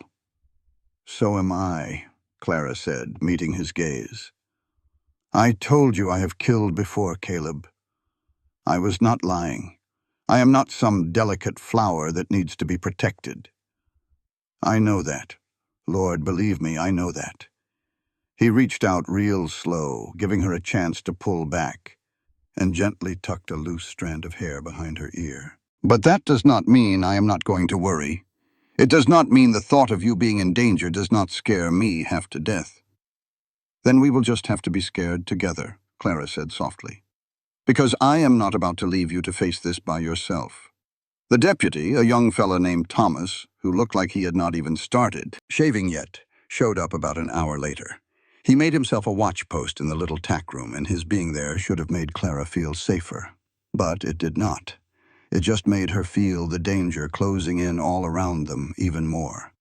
2 nights went by in a tense, heavy quiet. Clara made her rounds with the rifle always in her hands, jumping at every little sound that broke the silence. The mares felt her nerves and got skittish, and it took her extra time and a gentle hand to calm them down. Even the foals seemed quiet, as if they knew there were predators circling in the dark. On the 3rd night, all hell broke loose. Clara was checking on the pregnant chestnut mare, the one she had saved during that difficult birth, when she heard Thomas yell out from outside. The sound was cut off short, replaced by the thunder of a dozen hooves and men's voices, loud and full of victory. They were here. Clara's training kicked right in. She snuffed out the closest lanterns, throwing half the barn into deep shadow, and took up a position behind a thick support beam with a clear view of the main doors. The rifle felt heavy and solid in her grip. The barn doors busted open with a crash. 5 men stormed in, led by the same rustler from before. They had Thomas with them, his hands tied and a trickle of blood running down from his temple. The sight of it made Clara's stomach clench, but she kept her breathing slow and her aim steady. "We know you're in here, sweetheart," the leader's voice echoed in the big barn. "And Hawthorne, too, I'd wager. Might as well come on out. We are taking what we came for. Cattle, horses, anything of value. You can make this easy on yourselves, or you can make it hard. But it is all going to end the same." Clara did not make a sound, just tracked his movements through the rifle's sight. Where was Caleb? Had they already gotten to him? The thought sent a jolt of panic through her, but she shoved it back down. Panic was a good way to get yourself killed. "Not much of a talker, are you?" The rustler chuckled. "That's fine. We will find you soon enough. And when we do," he turned to one of his men, "start with the stalls. If we can't take the horses, we will make sure Hawthorne can't use them either." The man pulled a long knife and started walking toward the nearest stall, where the bay mare stood over her month-old foal.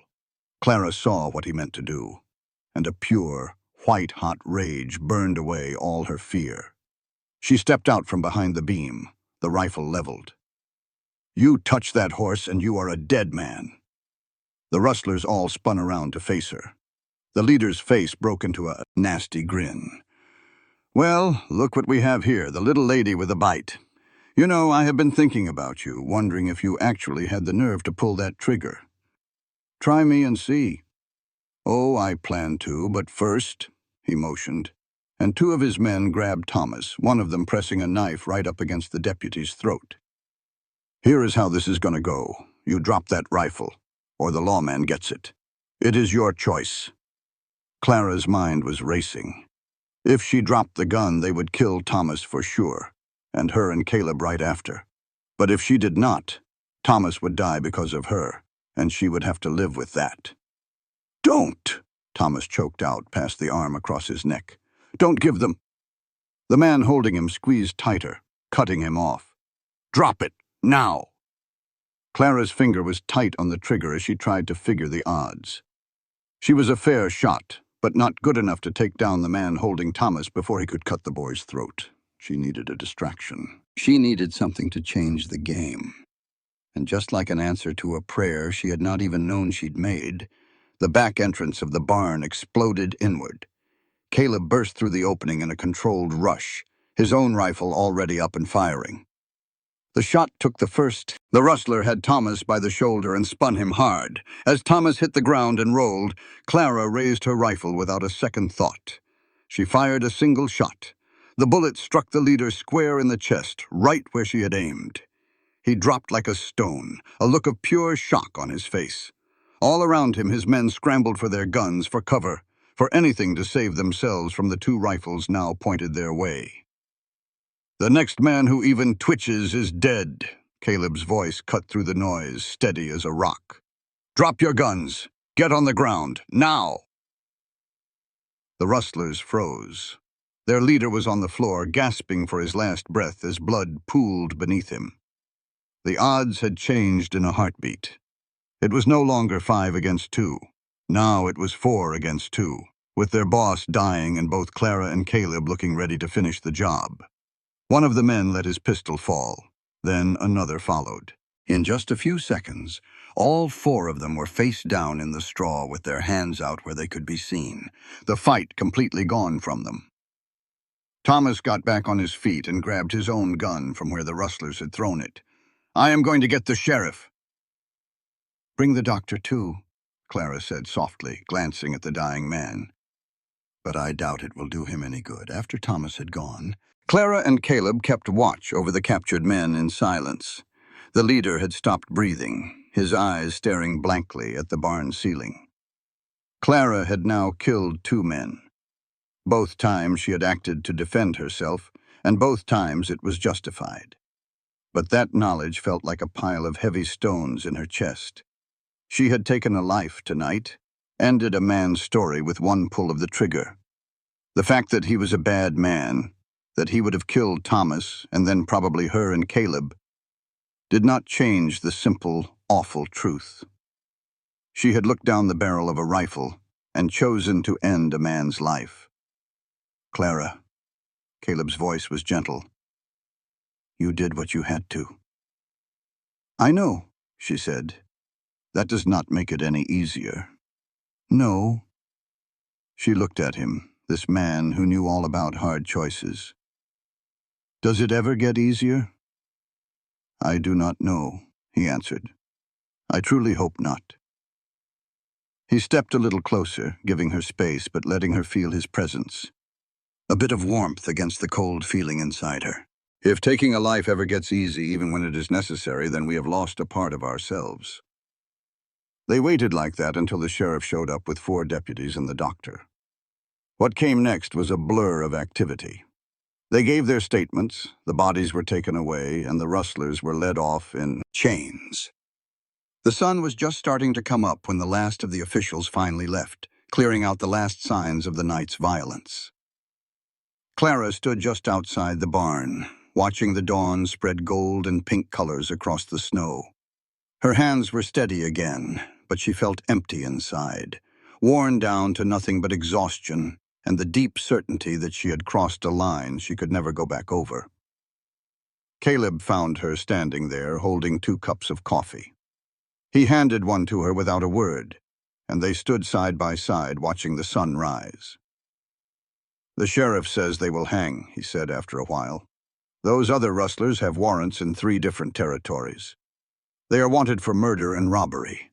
This was just their last stop on a long, dark road. And the man I killed had already taken 6 lives before tonight. The sheriff said, 'You saved lives, Clara. Thomas's, mine. And who knows how many others down the line.'" Caleb paused for a moment. "You are a hero, Clara." "I do not feel like a hero.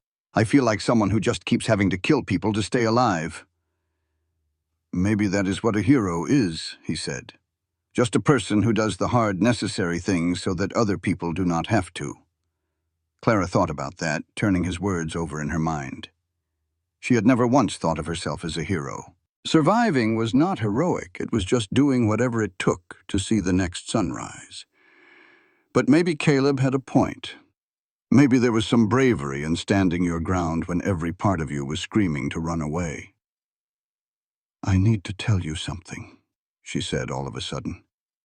"About what really happened in St. Louis." "You do not have to." "Yes, I do." After a night like this, after everything, she took a deep breath. "You deserve to know the whole truth." And so she told him everything. She told him about her father's death, about the employer who had trapped her, about the kitchen knife and the blood. She described how his hands had loosened from her throat, and how the law only saw a dead rich man and a living poor woman, and decided she was guilty without a second thought.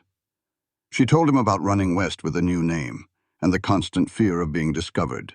Caleb listened quietly the whole time, his face hard to read in the early morning light. When she was finished, Clara braced herself. She expected him to judge her, to turn away from her, to finally see that she was too broken, too much trouble to keep around. Instead, he put his coffee down and took both of her hands in his. "Thank you," he said softly, for trusting me with that.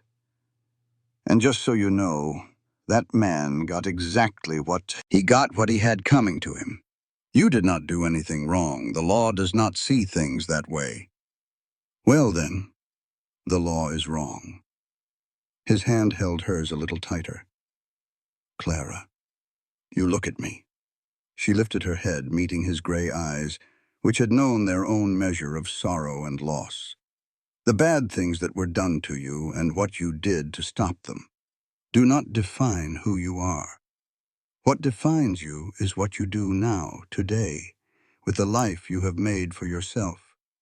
He took one of her hands and placed it on his own chest, right where she could feel the steady, strong beat of his heart. This is the person you are, not the terrified girl hiding in that pantry, not the wanted woman from St. Louis. You are Clara Whitmore, and I believe you are the most courageous person I have ever met. Tears started to well up in Clara's eyes. They were not tears of sadness, but of the pure relief that comes from someone seeing you for who you really are, and not judging you for it. "I am scared, Caleb. I am scared of these feelings. I am scared of what they all mean." "What is it you are feeling?" The question lingered in the air between them, heavy with all the years of loneliness and grief they both carried. Clara considered safety and taking chances, the fine line between just getting by and truly living. She thought of Caleb's unwavering kindness, how he always respected her space, and the way he had stood right by her side through every single crisis, never once asking her to be anything less than herself. She whispered, "It is like I want to stop running. Like maybe I have found something, or someone, that is worth putting down roots for." The look on Caleb's face completely changed. Hope and joy and something much deeper washed over his features, just like a sunrise. "Clara, The spell was broken when the barn door flew open with a bang. They both whirled around, their hands instinctively reaching for guns that were not there. But it was only the bay mare's foal who had somehow gotten loose from his stall and was curious about the great big world outside the barn. Clara let out a shaky laugh as the tension finally broke. "I should probably get him back inside." "Wait." Caleb gently took her hand before she could turn away. "Do not run from this. From us. I am not running. I am just—" She fumbled for the right words. "I need some time, Caleb. Time to learn to trust this feeling. To believe that it will not just vanish or sour into something bad. Can you give me that? I can give you all the time in the world." He gave her hand a gentle squeeze before letting go. "I have waited 3 years to feel alive again. I can wait as long as it takes for you to feel safe." Together, they rounded up the foal and led him back to his anxious mother. After that, Clara went back to her bunkhouse while Caleb took over the day's work. They were both worn out, but they were now carrying something new and delicate between them. Clara's sleep was troubled, her dreams filled with the sound of gunfire and the sight of blood. and Caleb's voice repeating, "You are the most courageous person I've ever met." When she woke up late in the afternoon, she saw another note left on her table. "The sheriff says the territory's a whole lot safer now. The Garrett gang is finished for good. You are the one who did that. You saved every one of us." She held the note to her chest and allowed herself to feel the true gravity of everything that had occurred. She had taken a man's life to keep the people she cared about safe. She had made the choice to stand her ground and fight instead of running away. She had told Caleb the complete truth about her past, and he had called her courageous instead of broken. Maybe, Clara thought, this is what healing feels like. It is not about the scars disappearing, but about being willing to let someone see them and have them stay anyway. That evening, she started her rounds with a new sense of purpose. The barn felt different to her now, less like a temporary shelter and more like a real home. The horses nickered softly as she walked by, knowing her now and trusting her to be there. The simple routine of checking on them, feeding them, and watching over them had become second nature to her. She was checking on the gray mare who was fully healed after a tough birthing, with her baby now strong and full of life, when Caleb showed up at the barn entrance. It was not time for a shift change. He was just there to see her. He offered a simple explanation. "I could not sleep. I just kept thinking about what you said this morning, about finding something worth staying for." Clara stood up straight, her heart starting to beat a little faster.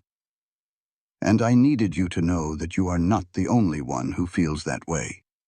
He walked toward her, his steps slow and measured, giving her every chance to back away. "These past few months, working alongside you, building this partnership, watching you face down unbelievable odds without even a flinch. Clara, you have become so important to me, not just for the ranch, but for me personally. You make me want to be a better man, to do better things, to hope for a better future." "Caleb, I am not asking you for any promises or grand speeches.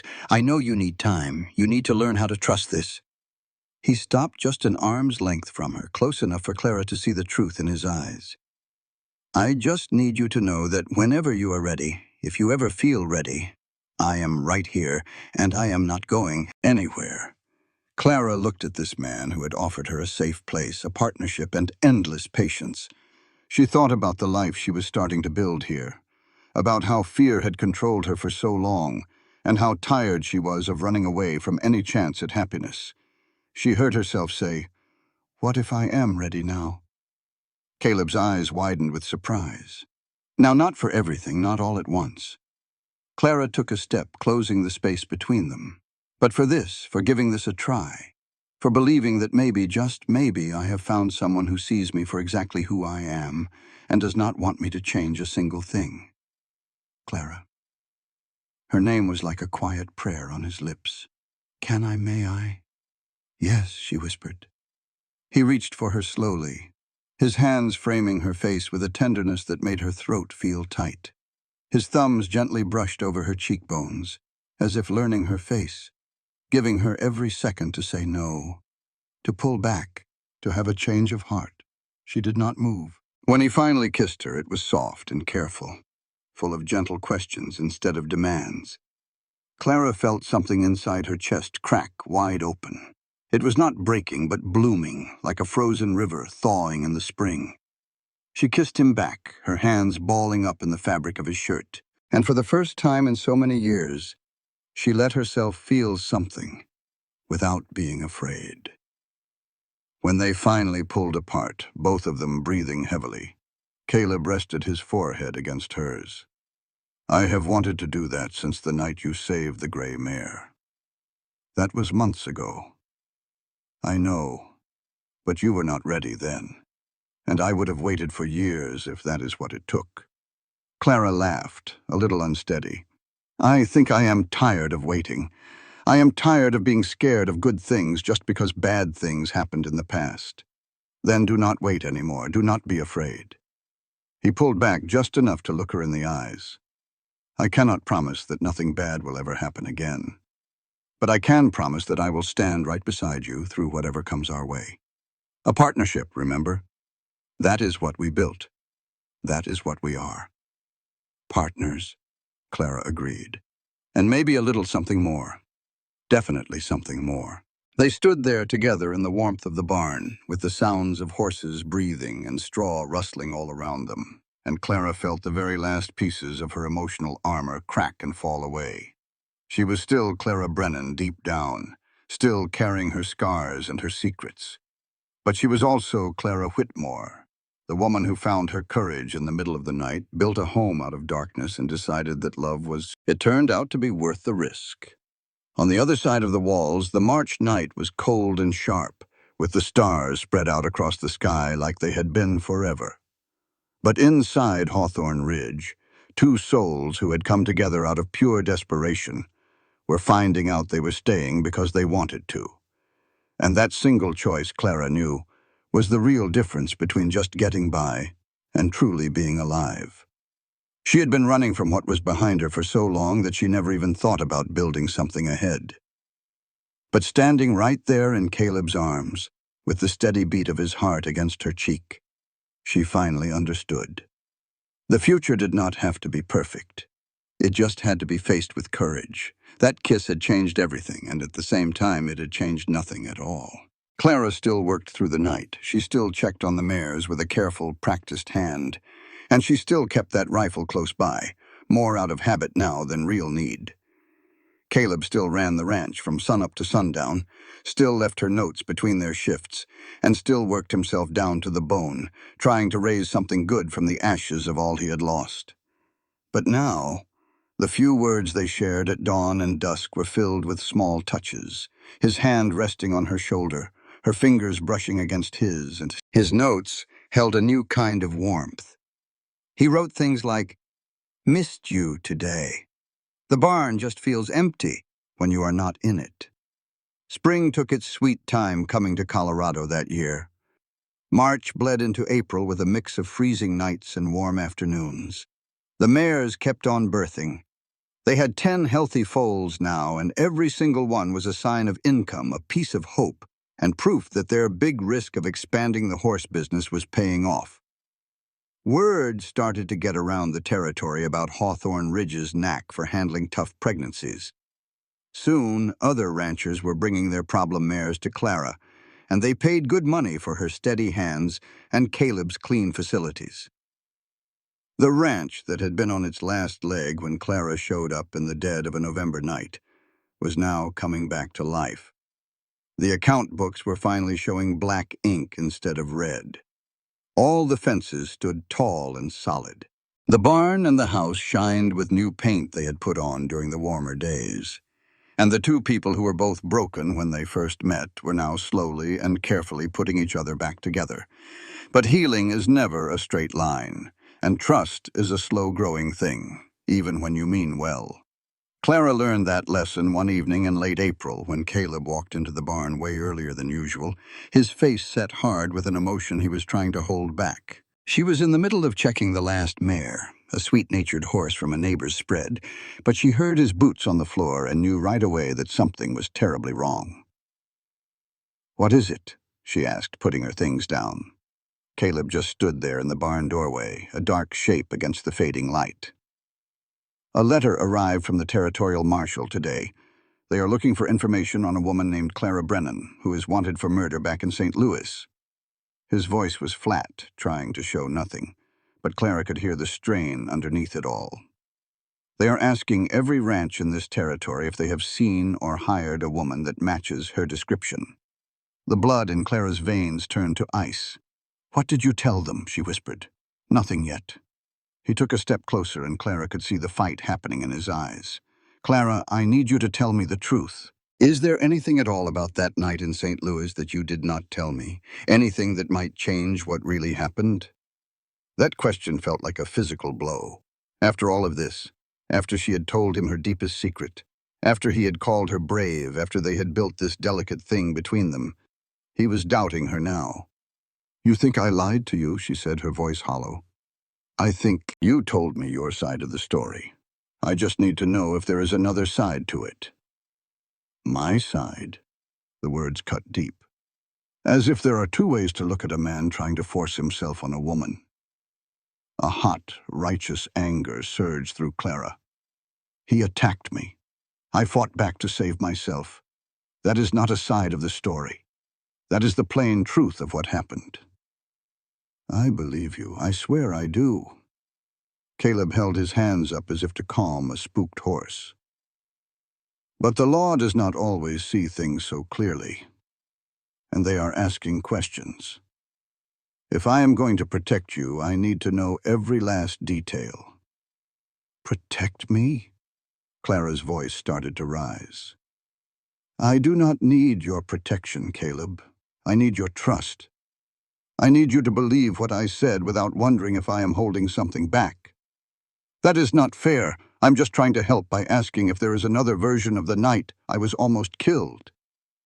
Clara's hands began to tremble, a terrible mix of fear and rage building up inside her. You think I wanted any of this? You think I wanted to take a man's life just to spend my own looking over my shoulder, always wondering when the law would finally track me down? Of course not, Clara. That is not what I meant. Then what did you mean? She turned to face him, tears stinging her eyes. Because it sure sounds like you are wondering if maybe I really am guilty, if maybe I ought to be arrested. No. Caleb's voice was firm this time. That is not it. Just listen to me, please. But Clara was done listening. All her old survival instincts were screaming at her. They told her that trust was a fool's game, that getting close to someone always ended in betrayal. They told her she should have kept on running instead of letting herself believe this place could be safe. I think you should go, she said, her voice breaking. Just get out. Caleb stood there for a long, frozen moment, the struggle clear on his face. Then he turned and walked away, his footsteps echoing heavily on the barn floor. Clara waited until the sound was completely gone, before she collapsed into the straw, her whole body shaking. She had been a fool to trust him, a fool to think that someone could know her truth and not end up questioning it. The law was coming for her, and the man she had started to love had just asked if there was another side to the story, as if her word was not enough, as if the scars and the nightmares and her desperate escape across the country did not scream the truth of what really happened in that pantry in St. Louis. Clara finished her work like a machine, checking on the mares without truly seeing them. The rifle felt heavier in her hands a stark reminder of all the violence she had survived and had to deliver herself. She had now killed 2 men, once out of sheer desperation to save her own life, and once to protect the people she had grown to love.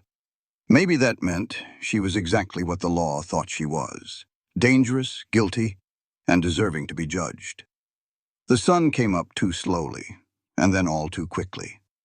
Clara heard Caleb's boots on the path to the barn and braced herself for another hard conversation. But when he walked in, he was carrying a leather satchel, and the look on his face was different.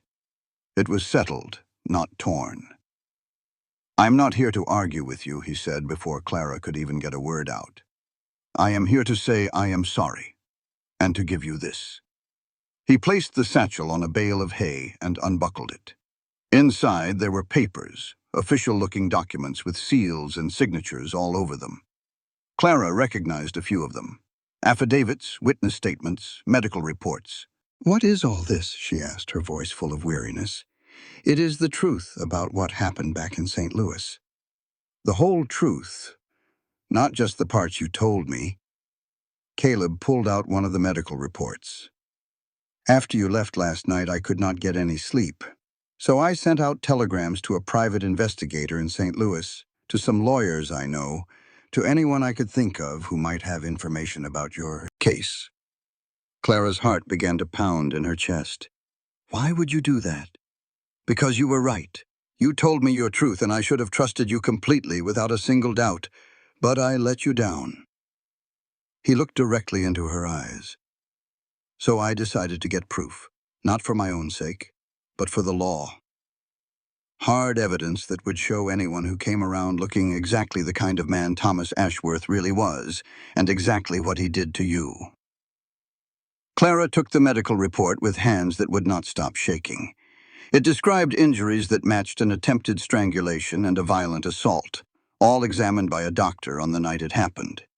Bruises on her throat, wounds on her arms from fighting back, torn clothing, every single thing that should have been enough to prove she was innocent, but did not matter when faced with money and power.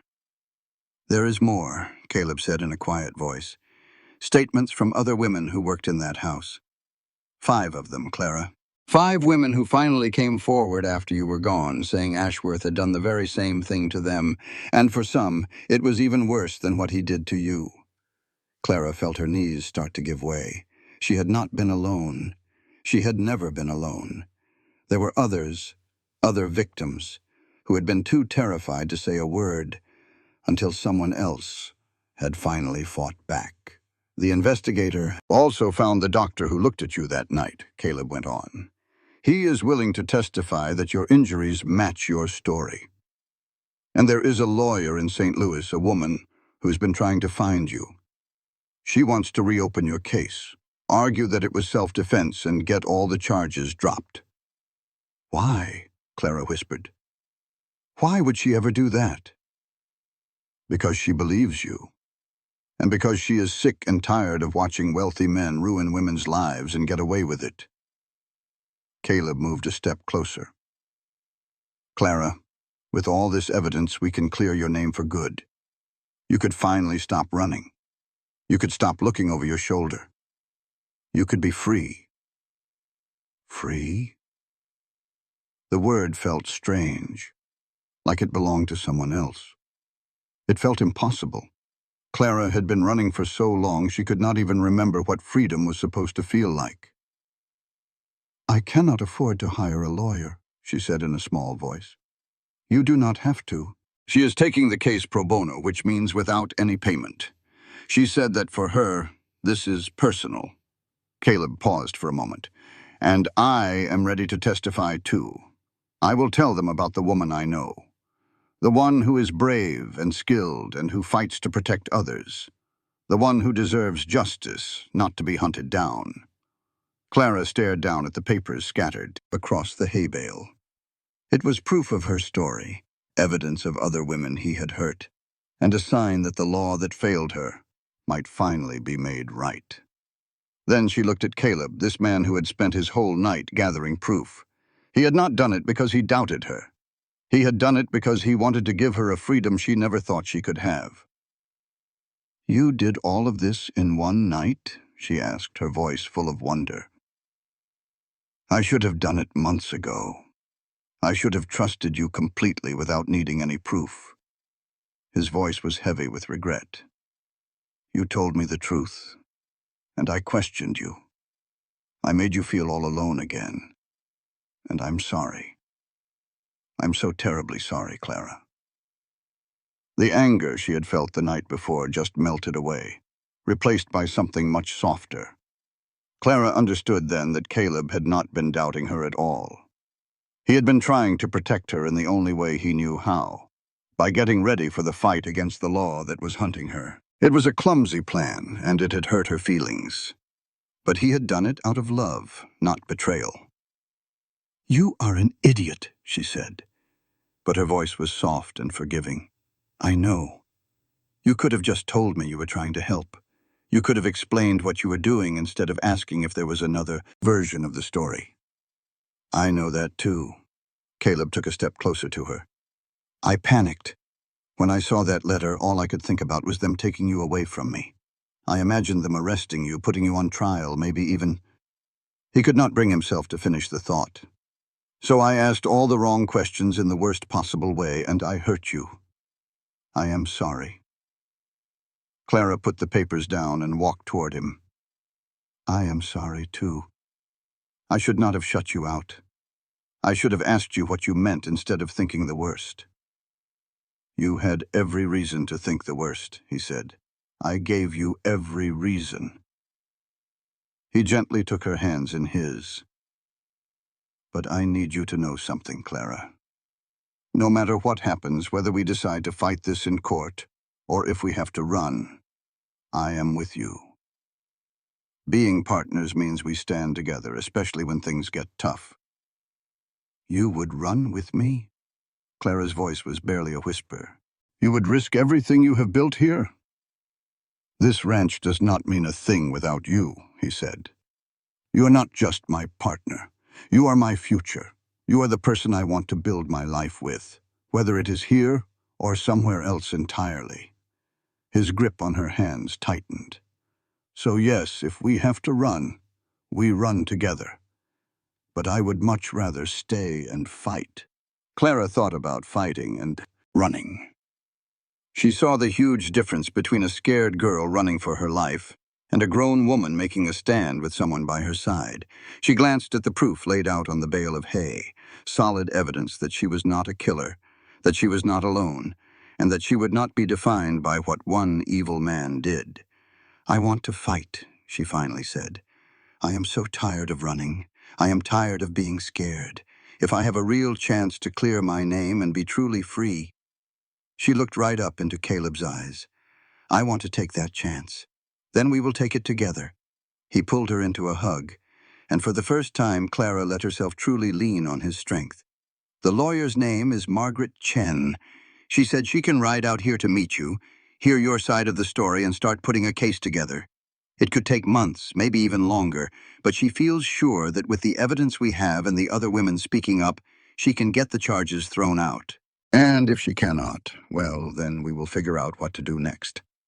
But no matter what happens, you are not in this by yourself anymore.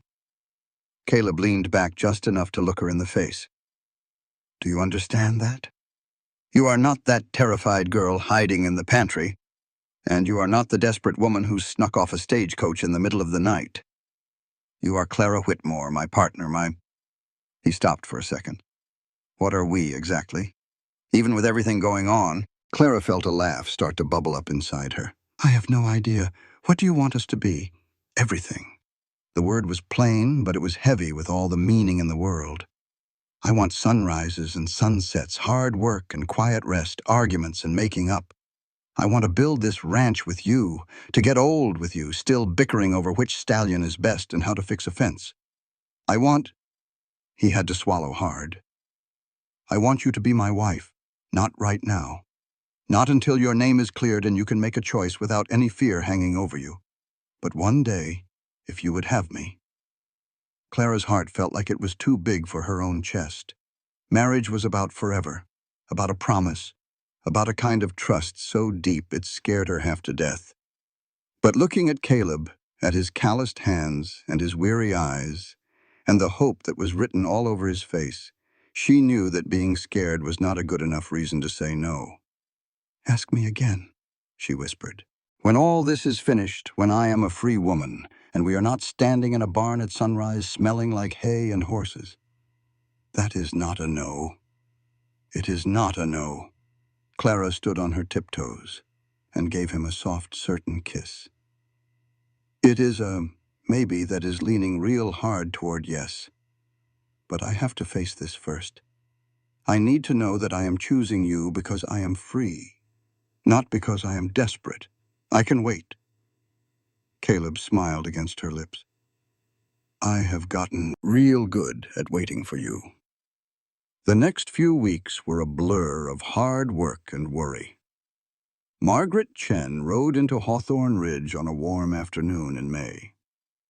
She was a small, tough woman in her 40s with eyes that saw everything and a mind that was even sharper.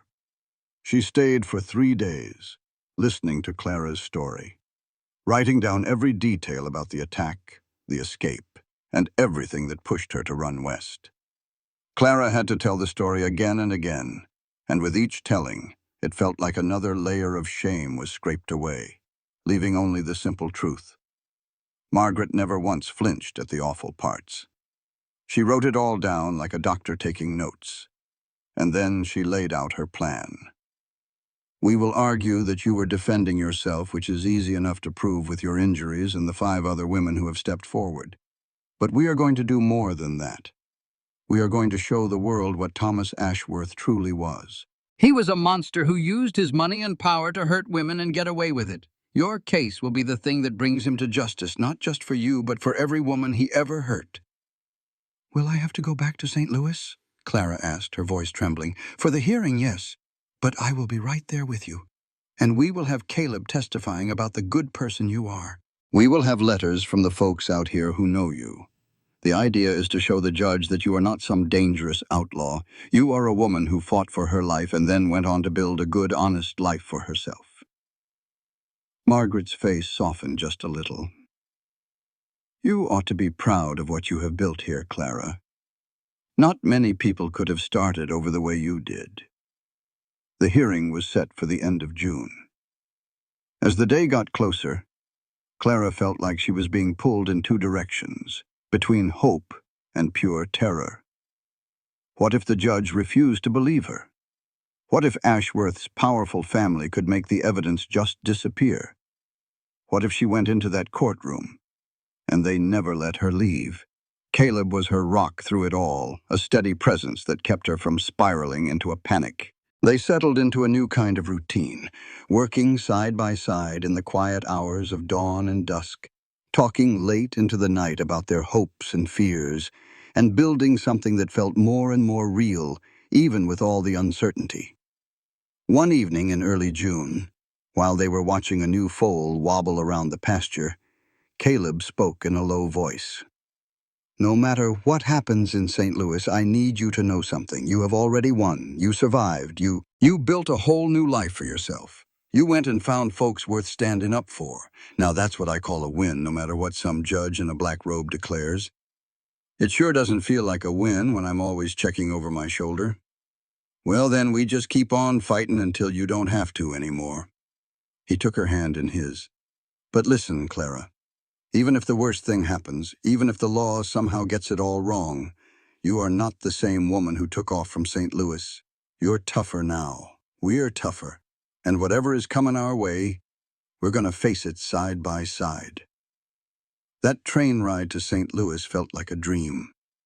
Clara hadn't set foot there since that frantic escape in the middle of the night, and watching those familiar streets roll by made her stomach clench with a fear she remembered all too well. But she wasn't by herself this time. Caleb sat right next to her, a solid and comforting presence, and Margaret Chen greeted them at the station with a confidence that was downright fierce. "The judge is a fair man," Margaret told them on the way to the courthouse. "I've stood before him plenty. He doesn't bend for rich folks or big names. If we lay out our proof plain and simple, he'll make his decision based on the facts, not on who has more power." The courtroom was smaller than Clara had imagined. Not nearly so grand. The judge, a man with graying hair, kind eyes, and a serious mouth, paid close attention while Margaret laid out the case.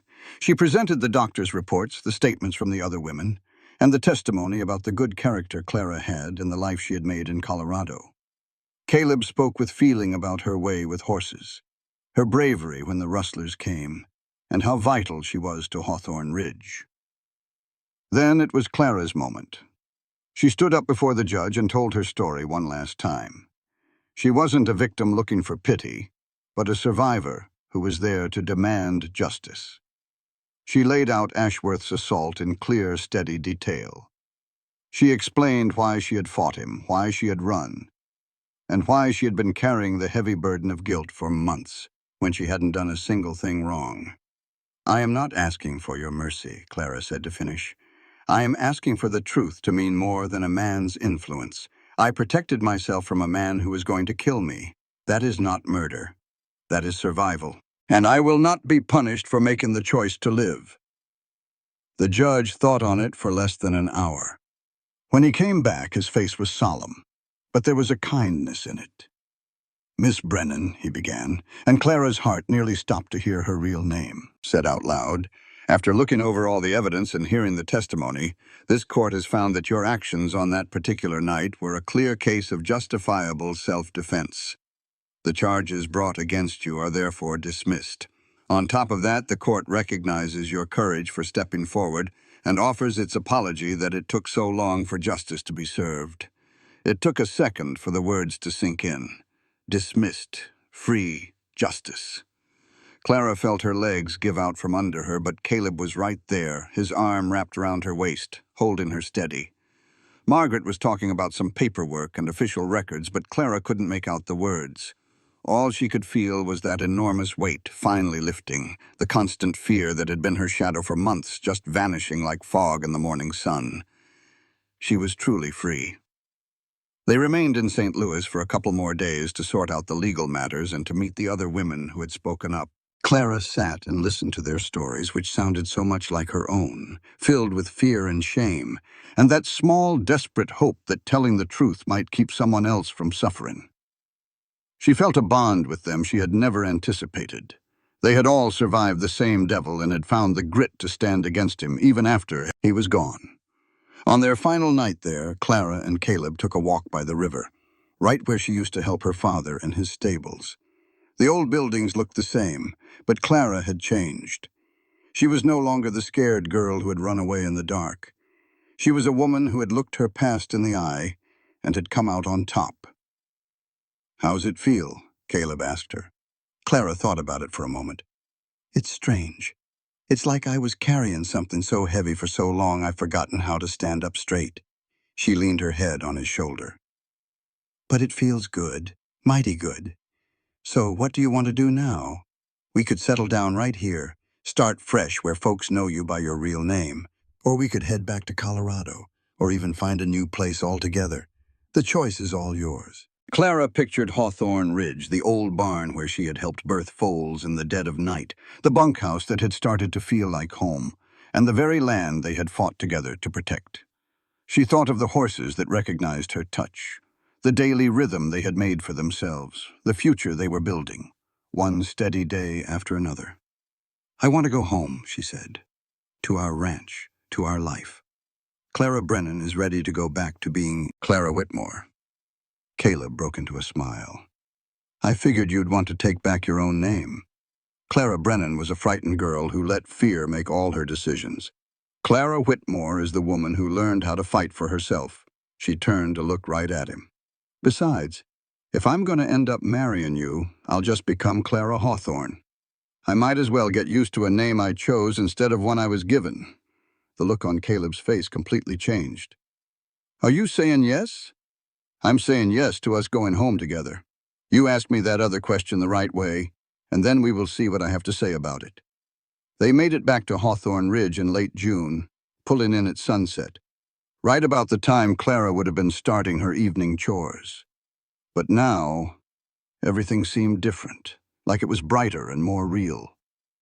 The ranch they had saved together stretched out before them in the golden light, and a deep certainty settled right in Clara's chest.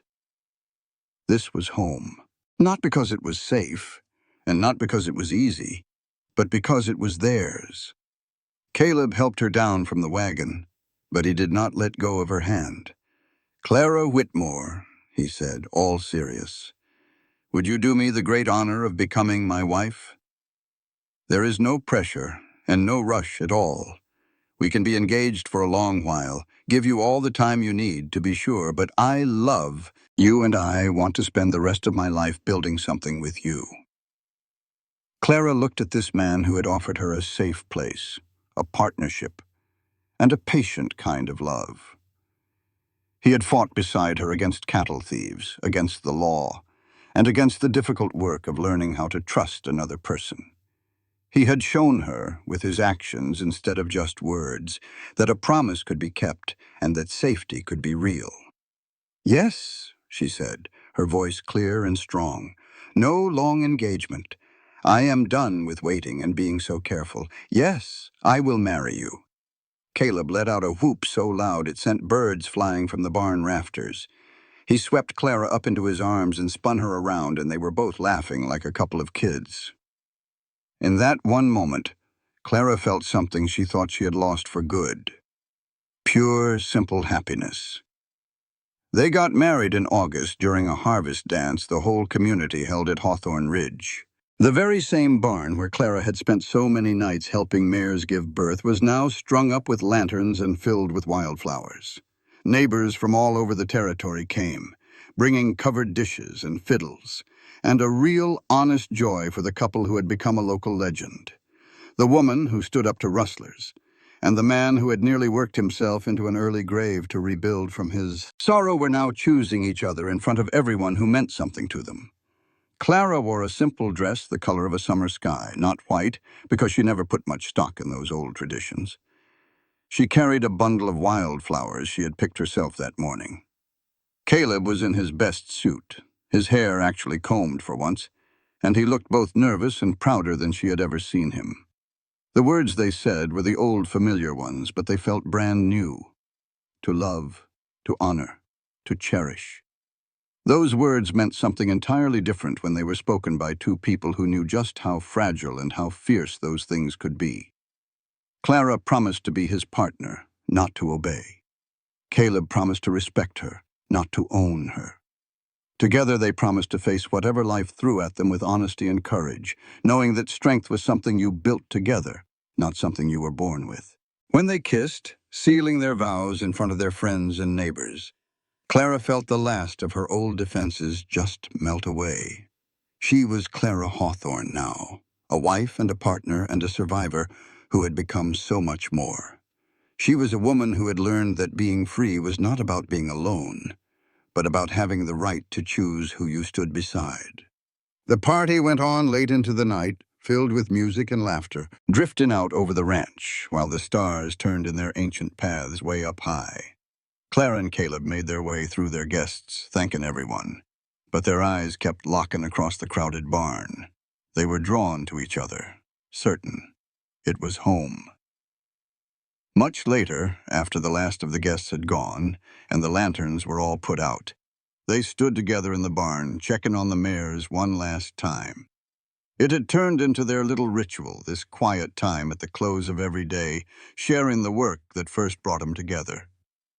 "You reckon we will still be doing this when we are old?" Clara asked, watching a mare nuzzle her foal, which was nearly grown. "I sure hope so." Caleb put his arms around her from behind, resting his chin on her shoulder. "I hope we are still fussing over horse pedigrees and which fences need fixing when we are 90 years old. Just fussing? What about the making up that comes after?" He gently turned her around to face him.